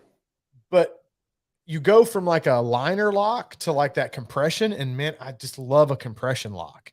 And you get a better steel. You go to like a S30V or something over, I think it's like 80 CR30 MOV or whatever that cheap steel is. Right. So I mean, if you need a budget knife like Spyderco Tenacious, sure. I mean, if I had to recommend something under 100, I'd probably say that. But my suggestion would actually be to save your money just a little bit longer and just, I'm not saying get a $600 knife, but just go to that bug out paramilitary 2 kind of price point, and you're going to get a lot better knife for your money. Dude, there's a damn good reason that the bug out and this paramilitary 2 are as big as they fucking are. Those two knives are fucking huge. They're great knives, and you're not spending crazy amounts of money. They're not cheap, but they're not like, $300-$400. I mean, you can get them, catch them on sale or something like that. You can get them for what, $130, $140. Without, if you don't want like custom scale, if you don't give a fuck what scales on a bug out, I think you can get it for like 120. You know what I mean? Like, so see, I mean, I would just, if you're talking sub 100, if you're going to spend $80 on a knife, just save a little bit longer and spend 120 and get a bug out.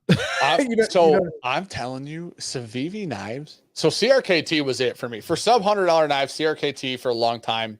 I haven't been doing knife shift that long, maybe 5-6 months. CRKT I liked for quite a while. I have a Vox that I paid like 80 for or something, 70 for. The Vox is fucking fantastic. It's a really small knife though. There's a Boker Strike, I think, is actually a pretty good knife. It's auto too. It's actually a pretty good auto. It's sub 100. Oh, really? Yeah. Holy shit. It comes out of there with fucking vengeance too, boys. Dude, so that ProTech that Sean has comes out of there with fucking some torque. You know what I'm saying? Anytime I hand that ProTech to somebody that's never opened it, I'm like, hold on to it.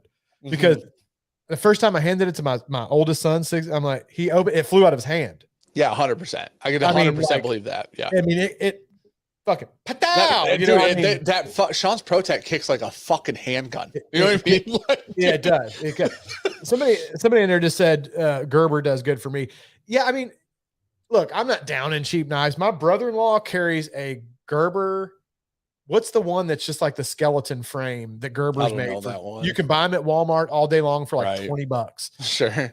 He carries it. He's carried it for years. He says it does the job. I lose knives and break them way too often to carry anything more than $20. Like, and that's fine. If that's your jam, go for it. Nothing wrong with that. So CRKT was such like my fucking jam for a minute for like those cheaper, that like more affordable knife bracket. And then I started buying, I bought like 3 Civivis, and I was like, Civivis are actually a really good budget brand. I love every Civivi I have bought. I have fucking loved, and that they're sharp as fuck. They actually hold an edge pretty damn well. They make some like really beautiful knives, honestly, for the price range. Like, I don't know, man. Pete loves the Civivi. Is Banter a Civivi knife? I've never bought a Banter. If it is that a Civivi? I'm not sure on that one. I mean, look, they're Banter. Yeah, it definitely is. Oh, yep. I know. I've seen that knife. Pete I almost bought one because they made it in purple. They made purple scales for a little while. Pete loves that knife. That's what it looks like. Yeah. He loves that knife, and it's not, I think they're pretty cheap, aren't they? Yeah, they are. Yep. So, I mean, maybe if you're talking sub 100, maybe that. Yeah, dude, $60. Yeah. The Civivi, I forgot the name of it because I don't carry it anymore, but it was real big in the EDC community for a little while because it probably has one of the smoothest actions on a knife that's that cheap that I've seen in a long time. I can't remember the name of it though. It's a flipper. I had bought, what was the other one? I had bought a Dogma, and what was the fucking other one? Elementum. That was the other one I bought. The Elementum is the one I'm talking about. So the Civivi Elementum is my favorite knife, other than that Vox. It's smooth, bro. The action on that thing is butter. It's like, yeah, it's butter. I have a copper scale one. I love it. Knives though, I don't like that size of knife. That's fair. I like a little bigger knife. Yeah, me too. Right. Bug out is about the smallest knife that I have smaller knives. Mm-hmm. What's the pillar? What's that knife? I can't think of the name of it now. but I've carried them. They're okay. I just prefer a slightly larger blade. I don't need a fucking pocket sword, but like slightly. See, that's exactly when I was looking for knives. I was going through different knives, and that's one of the reasons I like my Vero Axon is I like the size of the Axon, right? Like, and that's like this James the Barnes. I like the size of the Barnes, right? So you're a bigger guy too, right? You're like 6'2", right? 6'1", 6'2", 6'2", yeah. So not 6'1", Jeremy. How dare you? Hey, dude, I'm like I'm like 4'9". I'm one step from being Yoda. You know what I'm saying? But wise as hell though. You know what I mean? Like, right. Fucking, I will force whip your ass. But okay. I forgot who said this. I did not come up with this saying, but a big knife can do everything a small knife can do, but a small knife cannot do everything a big knife can do. True. Right. True. So, and especially if you're a bigger guy like you and bigger hands, it's not always comfortable to hold like those little bitty. They're like little, man. They're hard to like maneuver when you can't get a good grip on them. So if you're actually doing work with it, cutting up boxes or doing whatever, like they're not comfortable. That little I literally have I can't remember what it's called, but that Vox I have is legitimately like this big, like unfolded, right? Yeah. And I only use it to open boxes because I can't do shit else with it because tough. It's not the size of the palm of my hand. You know what I'm saying? Like, right. Hold on real quick. Let me catch up with super chats. Matthew Meyer Senior, I get lemon drop candy and Wrigley's spearmint on this Peerless Rye. Dude, citrus is something that comes through and rides for me a lot for sure. Yeah, I get citrus a lot. It kind of comes that juicy fruit kind of thing. Because juicy fruit. Yeah, that might be maybe it like lines up that way. Maybe we're just saying different words. Jimmy Copeland got a Michter's barrel strength bourbon day. Hell, dude, Michter's is solid, man. I like Michter's. Let me just say, I don't think Michter's had made a bottle of whiskey that I don't like. Yeah, that's fair. Belle Biv DeBoat just signed up to be a Jeremy Siers patron because of his expertise on merchandise ordering. Okay, bro. You know what? I swear to God. If you really did, I love you, man. If you really did sign up, thank you. That's awesome. Welcome aboard. Jay Connor, if you're looking for an amazing fixed blade, I don't have any. I have one fixed blade knife that was custom made by somebody. My wife got it for me as a gift. Other than that, for fixed blades, I don't have like a nice. Boker makes, is it called an AK1 or something like that? Boker makes a fixed blade that I'm really interested in, but I haven't bought one. If you're looking for an amazing fixed blade, go for a Bark River in a super steel like CPM3V or LMAX around 200 to 300. Interesting. The Boker I think is like 150 to 180 depending on the scales you get, but Boker shit's hit or miss because Boker makes like really cheap shit and then actually pretty good shit. So it's kind of weird, but I tell you, I only have a couple fixed blade. One of the ones I have is oh God, what the fuck is the name of that brand? Essie Azula, I think is what it's called. Okay. Dude, those knives are made of like 3/4 inch fucking steel. I mean, they're the thickest blade stock on those knives. I mean, they're meant to be like work knives. Like you take them out in the fucking woods and like chop up trees with and shit. I mean, they're big, thick dogs, and they've got this crazy coating on them. Like they're not like a pretty fixed blade knife that you carry. Like, you know, it's like I've got same as you, like ones that custom made situations. Dude, I found a custom, like people who do custom scales, and they're like 2.5 hours for me, and they've done some fucking cool shit. It's crazy. Like, ooh, okay, super shiny. This has got like staghorn. Yeah, this is a custom made. It's a friend of my dad's who makes them. You know, it's like that's like a different kind of thing. You're not going to take that out and beat up on it. Those Essies are like they're meant to do work. Tony Bag of Donuts said, speaking of cheap knives, what do you think of Smith & Wessons? I think their guns are great. I think their knives are shit. You know what the best part is? I owned a Smith & Wesson knife I owned a Smith & Wesson knife too. It's kind of a hunk of shit. 3 or 4 years ago. I probably used it 4 times and it was dull as fuck. Right. It was like $25 or something like, I don't know. It's cheap as hell, right? And again, I'm not dogging anybody that carries a Smith & Wesson knife. A lot of people, they carry that level of knife because they beat them up, they lose them, they don't want to spend a lot of money on a knife. And for that purpose, it's great. It's perfectly fine. But if you compare it to an actually good knife, right, it it's a doesn't very different hold up. world. I It actually doesn't think hold up. if you compare a Smith & Wesson to a CRKT or a Civivi, it doesn't hold up, right? Sure. Like you can compare a Smith & Wesson to another good cheap knife, and I don't think it does the same shit. Right. But they're not trying to, right? Right. They're trying to put out the Walmart specials for people that just want a pocket knife that if they lost it or broke it off, fucking trying to tighten they don't care, right? It's like, oh, I broke my knife, and they go buy another one, right? Yeah. That's my opinion of dude, Smith & Wesson make knives like they make their fucking triggers, right? Dog shit. You know what I'm saying? Like Smith & Wesson triggers are awful. I have an M&P that I don't hate the trigger on at all. Which M&P is it though? It's an M&P M&P 9. Is it a shield or not a shield? No, it's not a shield. It's like a full size M&P 9mm. So like I've owned an M&P Shield 9. I've owned an M&P that was a 40. I've owned an M&P that was a 9, and I fucking replaced the triggers on all three of them. Dude, here's the thing. I also have a Smith & Wesson 1911 that the trigger is fucking butter on. What? I mean, stock?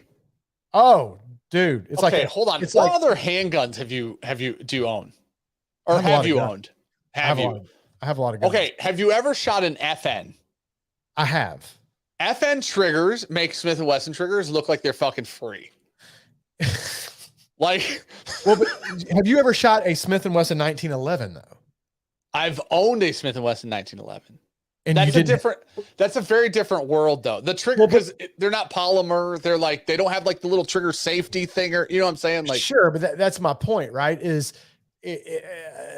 like my M&P, the trigger on it is no worse than the trigger on a Glock or on anything else, right? That style of gun, striker fired. No, how dare you? How? Glock triggers, and I've owned one Glock my whole life, not a huge Glock guy. Dude, I've got a Glock 45 that feels like I love it, but it's fucking huge, dude. You got to have man hands to grip that motherfucker, dude. It is a beast. Okay. So my favorite guns are 1911s. There's just something about them. I think like the fact that the design is so fucking cool. It's been around for 100 years. They made it 1911 right? And it still fucking holds up today, cool, right? They nailed it, right? But that's my point though, is I've had several 1911s throughout my life. I've only got two right now. I've got a Kimber Ultra Carry, and then I've got the Smith & Wesson. But if you get used to shooting a 1911 and then you go to a striker fired Glock or whatever, they all feel like shit because that's fair. That 1911 triggers are crisp. They break really crisp. They're light. Yes. Then you go to like a striker fire, and it's all mushy and weird. And it has like a jolt to it. Yeah. Okay. The exception to that rule is I own an FN 45 tactical, and that motherfucker was fucking incredible, dude. FNs are good guns. My uncle had several like crazy FN. Like, doesn't FN make that one like the P90, like the little fucking like the 5.7? They make a 5.7. No, it's like a little bullpup fucking. Rifle. Yeah. My uncle had one of those, and that thing was bananas, dude. FN. So the 45 tactical is a double stack 45 in a polymer frame. Dude, that thing is fun. Dude, you want to talk? I swear to God, if like, let's pretend I don't know if I ever had that FN. I don't own it anymore, but I don't know that I ever had the FN misfire fucking ever. If I did have the FN misfire, it was so heavy with fucking like 14 or 15 rounds of 45 ACP in it. You could have thrown it at somebody and put a hole in the wall. It's crazy as hell, dude. On a polymer frame, like with the 1911, it's all steel, right? It's heavy. It's heavy. With the FN 45 is a polymer frame, but when you put the magazine in, it's heavy as fuck. It's so crazy, man. Well, that's like my shield. Or not my shield. My what the fuck were we just talking about it? I just had a stroke. Second stroke of the night. Huh? The 1911? The Smith & Wesson? The M&P. Oh, yeah. Okay. It's a polymer with the upper, but I think if I'm remembering, I think it holds 15 or 16 in the magazine and then one in the pipe. Yep. Dude, if you've got 17 or 16, it might even be more than that. Rounds on board, that's heavy. That's a lot. Like, that's a lot of ammo. That's a lot of lead, bro. Like, that's going to be heavy. Right. Dude, I had a Glock. I don't remember Glock's naming scheme because I haven't owned a Glock in years. I had a Glock. I don't know if it was a fucking. It was a 40 caliber, and it had a really long slide on it. I actually owned it for I owned it for 3-gun shooting. So the whole point was like the highest I was allowed to shoot. I didn't end up doing 3-gun. That I bought it for 3-gun. The highest we were allowed to shoot and be in the same class was a 40 caliber. Or 40 mil. I've never been a fan of a 40. The 40s are dog shit, right? This is the problem. 40 short and wimpy, man. They're. It's not a 45. It's worse than a 9. You know what I'm saying? Yeah, I mean, every handgun I have. Well, I do have a Taurus Judge, which shoots like 45 long Colts or shotgun shells. Yeah, which is like I just bought it for shits and grins because it's like the craziest looking fucking gun ever. Right. And it's really fun to shoot a 410 shotgun shell out of a handgun. Right.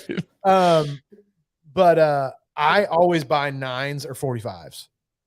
So I've owned a Smith & Wesson 40. That was the first 40 I ever owned. I bought it because I had not owned a 40, right? And then I shot it, and I'm like, man, my M&P 9 is drastically better. So I had a Ruger SR9, and then I had M&P 9 at the time. And then I bought an M&P Shield that was a 9. Then I bought an FN45 Tactical. And then I bought this Glock for 3-gun because me and James, a lot of people in chat know James. James and I were going to shoot 3-gun together. We never ended up fucking doing it. But I bought this Glock that was a 40 just to shoot 3-gun. It had a really long fucking slide on it. I don't think maybe it was a 22. Is that their like competition, like long slide? I don't know. Had a long barrel, whatever. Remember. But I thought it was like a Glock 38 or I don't fucking remember. Anyways, I don't know. They're shit. But I ended up selling it. I like shot it for fun, like probably 100 times and fucking got rid of it because I don't know, man. 40s are just, I mean, look, 40s are a very popular round. A lot of police forces carry 40s. And I mean, you know, I just personally would rather have a 9 or a 45. 40 to me is like a weird middle ground.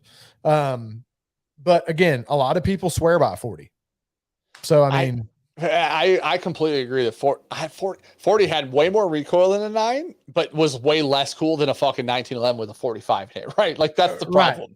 Like, and you can't carry the same capacity in a 40 that you have in a 9. They're definitely moving a lot slower than a 9. Right. If I'm not mistaken, the ballistics on them, it's a heavier round, so it drops off quicker. It doesn't shoot as flat as a 9. If I'm remembering the ballistics on it, it's been a while since I've been deep. I mean, I still am into guns, but I'm not as deep as I used to be because it just got so goddamn expensive to shoot. Right.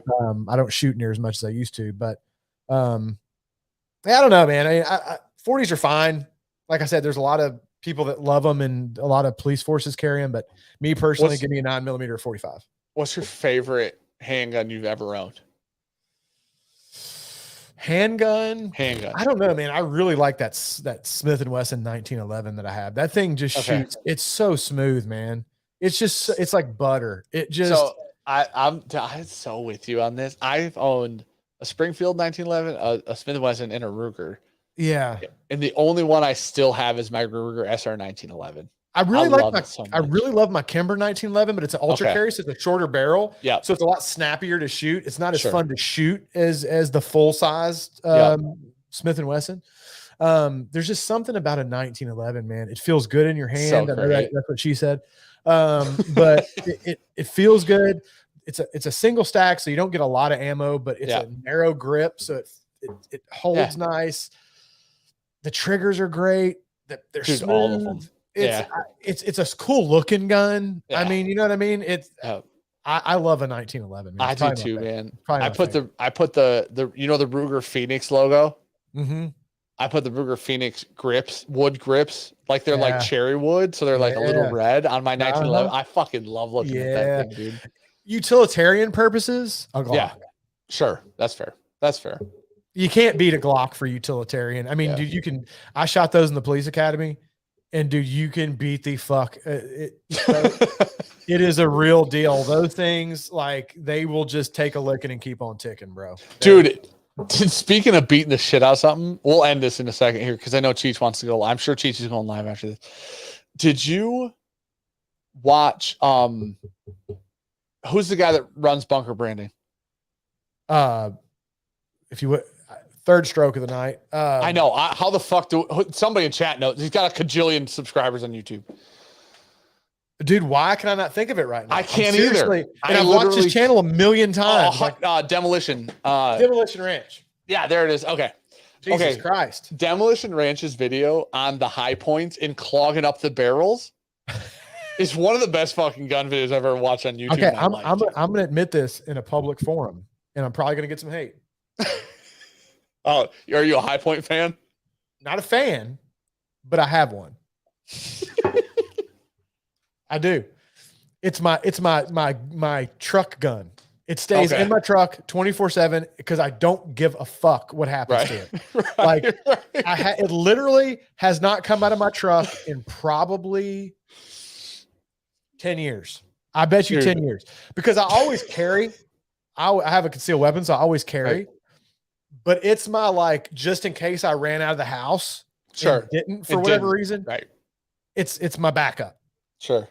For that, I think they're fine. Right. Right. They are absolutely pieces of shit. They are the biggest pieces of shit I've ever seen in my life. It's clunky. It's gritty. The safety on it is like pressed metal that's all thin. You can bend it with your finger. I mean, they are absolute hunks of shit. But if you want a gun that you just don't give a fuck about, sure, you can get them for $35. They're cheaper than a box of ammo. You know what I mean? And that's dude, that video, he put concrete in the fucking barrel, dude, and it shot the bullet out of it. It was the wildest thing I've ever I was blown away. That's kind of my point with having one of those as you're if you have a bug out bag and you just want something that you could throw in a bag and not worry about it. And I don't care that it's not in my collection. I don't care what happens to it. It's just it's a throwaway. You know what I mean? That's all they're good for though. They're hunks of shit. Right. I don't even know what their business model is. The grips are plastic and huge, and it makes noise when you squeeze it. Their business model is fucking Dollar General handguns. Yeah, I mean that's basically what it is. That's what it is, man. Oh, dude, it's just that video for some reason. I enjoyed watching that video so much because it was one of those things where it was every time he went to the next one, you're like, there's no way that's going to shoot through the ballistic gel or whatever he shot it into. He wanted it to fail. He was because he hates 100%. Them. He hates them so bad. He hates them with a passion. Oh, that video was so great, though. Oh, it's Taurus so makes good guns, man. Taurus, that's who makes the Raging Bull. Taurus makes some crazy guns. I'll say that. They make the Raging Bull. They make the Judge. They make all the outlandish, crazy shit. Dude, who handed me what? Have you ever shot a Smith & Wesson 500 Magnum? I think is what they call it. I know what you're talking about. I've never shot one. Nope. Dude, that is the most aggressive handgun I've ever shot in my life. I don't have one. My buddy had one though. Sure.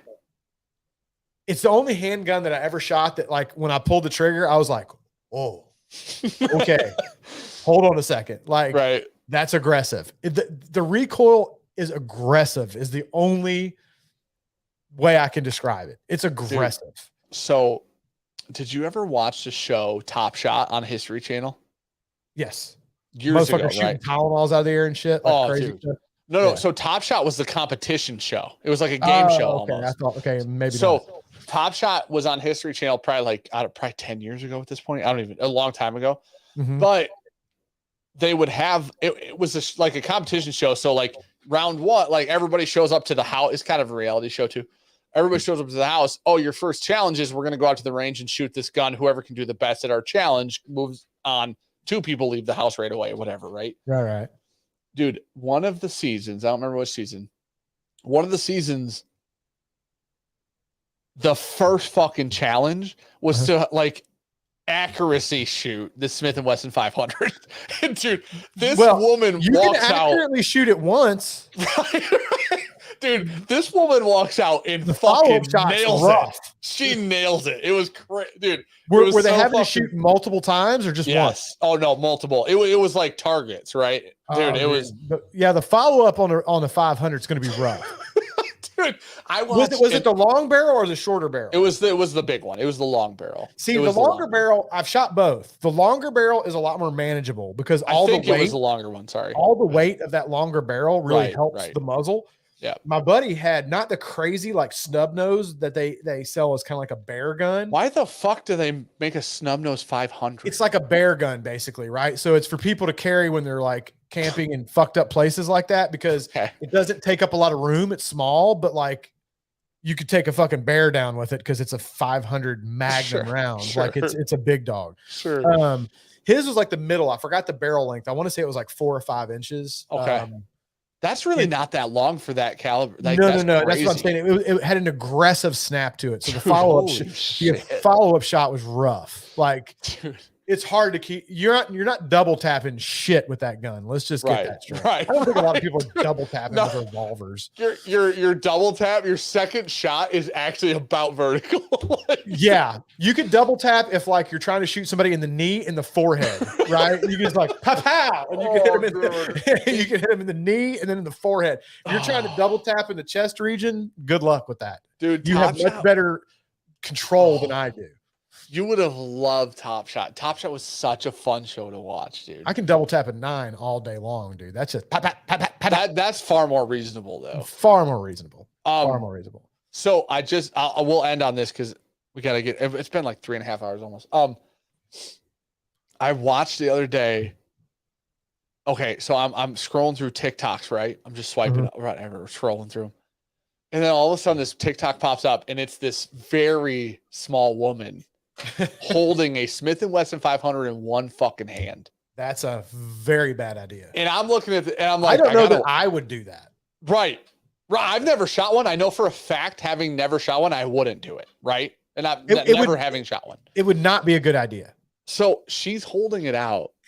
And as she's holding it out, I'm like, I got to watch the end of this thing. This thing's about to hit her in the fucking forehead. Right. Like she's going to pull the trigger and then she hits herself in the face. I'm assuming that's what I swear to God, this woman pulls the trigger and it just goes like that. And I'm like, no fucking way, dude. She handled like a fucking badass. It's the craziest thing I've ever seen in my life. I bet you that shit had reloads in it that loaded light. That's what somebody said. Somebody was like, those were light loads. I'm like, listen. They had to be light loads. I don't care what the fuck they are. That gun's huge.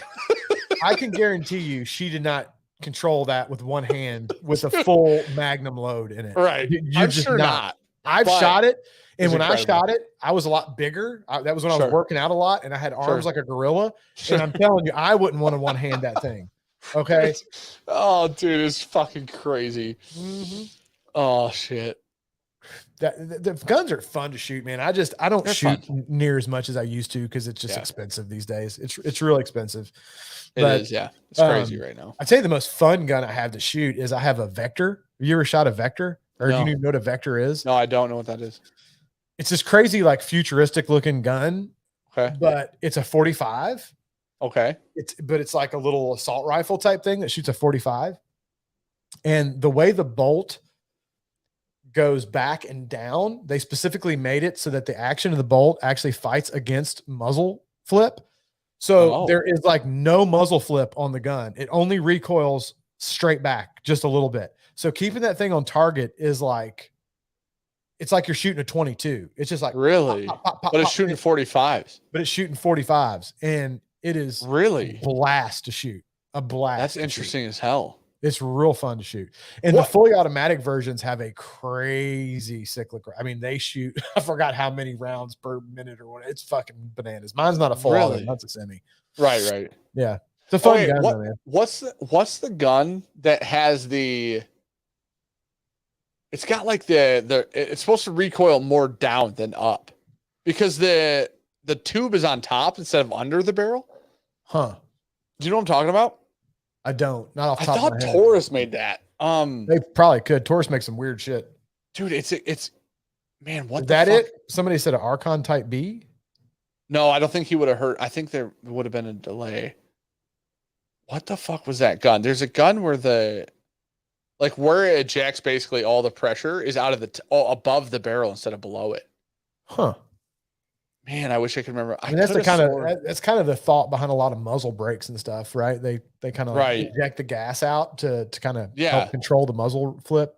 But it's a handgun. It's a Rhino. That's what it's a Rhino. Yep, that's it. Oh dude, yeah, I've seen that. It's a crazy, like it's a revolver. It's a big old blocky looking revolver. It's a cool looking gun. Dude, I've never shot one. I just heard about it. They look fucking crazy. The worst thing I've ever fucking shot in my life is a high point. I've never shot a high point in my life. Well, then if you ever come, I'll let you shoot one so you can change your rating of the worst thing you've ever shot. Sounds good, dude. No, I got surprised by a buddy. So we went to a range and we're at like an indoor range, right? So we're only shooting handguns. And he's like, "Oh, here, man." And he pulls out, it's his carry gun and it's a revolver, right? Uh-huh. And it's fucking tiny, like it literally, like damn near the entire gun fits in the palm of my fucking hand. And it was some snub nose. What revolver shoot like 357 and 38s or whatever it is, 38 special. Yeah, 38 special. What the fuck is the bigger? Is 357 the big one comparatively? 357 is a longer round. Yes. Well, you have a 38. You have a 38 special. 357 is a different. 357 is a different diameter than a 38. But 357, one of them had like more powder behind or whatever. 357, yeah. 357 Magnum is like, that's like the Dirty Harry gun. Right. So he gives me this tiny fucking gun that fits in the palm of my hand. He's like, "Yeah, man, just hold on tight." And it's a 357 Magnum? Bro, I thought it was a 38 special, right? This is what I fucking thought. I thought it was 38 special. It's a small gun. It's a snub-nosed revolver. I don't assume that it has a fucking real round in it. Damn near better be a 22, right? So I'm like, okay, there's 38 special in this gun. I point it down range and I fucking pull the trigger and I'm like, my fucking hand hurts like a bitch right now. And I look at him and he goes, "Yeah, dude, that's a 357. I'm like, "You fucking piece of shit, man." Usually 357 Magnums are pretty large guns. Usually. And he's like, "Yeah, I normally carry 38 special, but I brought it 357 to the range today." I'm like, "You're a piece of shit. You know that?" Like, never shot that guy's guns again. Fuck that guy. You know what I mean? 38 plus Ps are bad enough. You start going to 357, it needs to have a little more. There's a lot of powder in that round. It's not a particularly huge round. There's a lot of powder in it. So, I mean, it's got a lot of oomph to it, right? Dude, it's not a 44 Magnum, but it's just like the gun was like, I couldn't put both hands on it. It's too small. You know what I'm saying? So it's like, hey, man, let's not put those in this. You know what I'm saying? Like, let's get a real fucking handgun if we want to shoot 357 out of it. Like, right. But, well, that's like my carry, what I carry these days. I used to carry that 45. I carried a 45 for years as my carry. But a few years back, I went to a 380. And I have one of those little Ruger LCPs. Yep.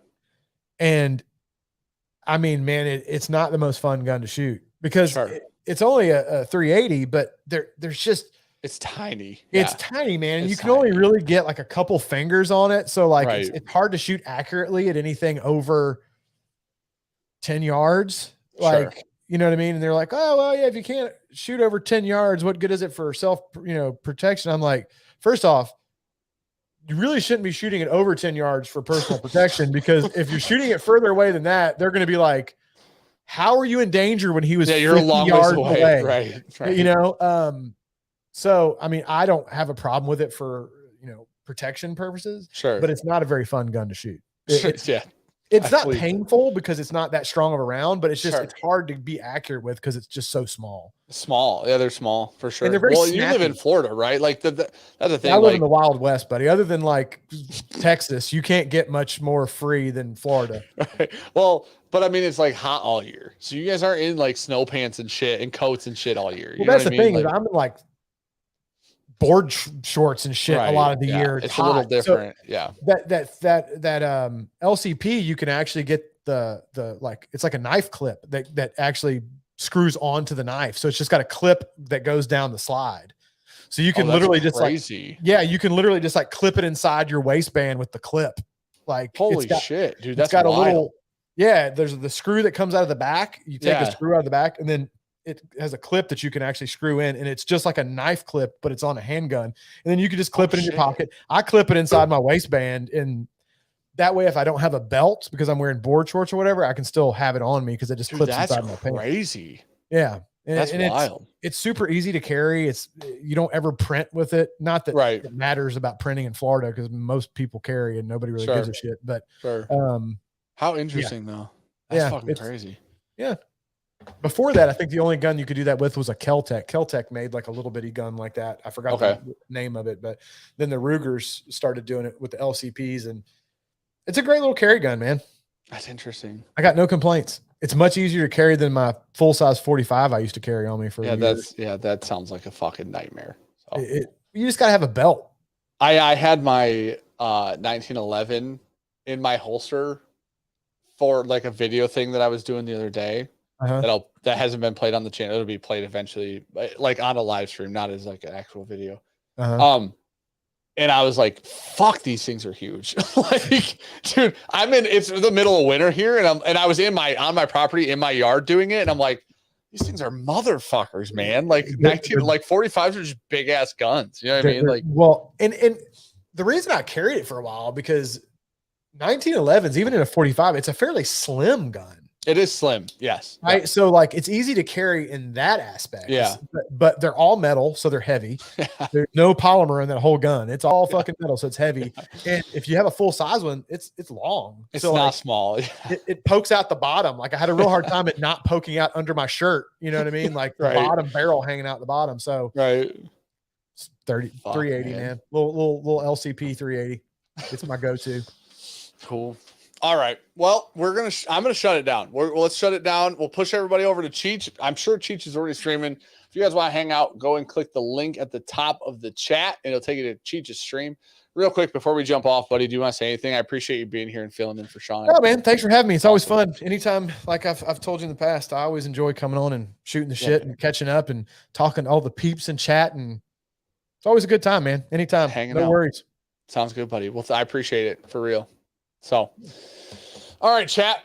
That's it. We're going to go. Oh, I'm sorry. You just got here. If you want to go hang out, Cheech is going to be streaming for a while. He usually streams for 2, 3, 4 hours after we get done. You can jump on with him and you can jump on the stream with Cheech if you want. So go over to Cheech, click the link at the top, hit the like button on the way out. Thank you, William Davilar, sir. I appreciate it, buddy. And we will see you guys next week with Matthew Porter, ADHD Whiskey, and Will and Grease from the podcast. We're going to be playing a game. So appreciate you guys. Thank you, buddy. Talk to you guys later.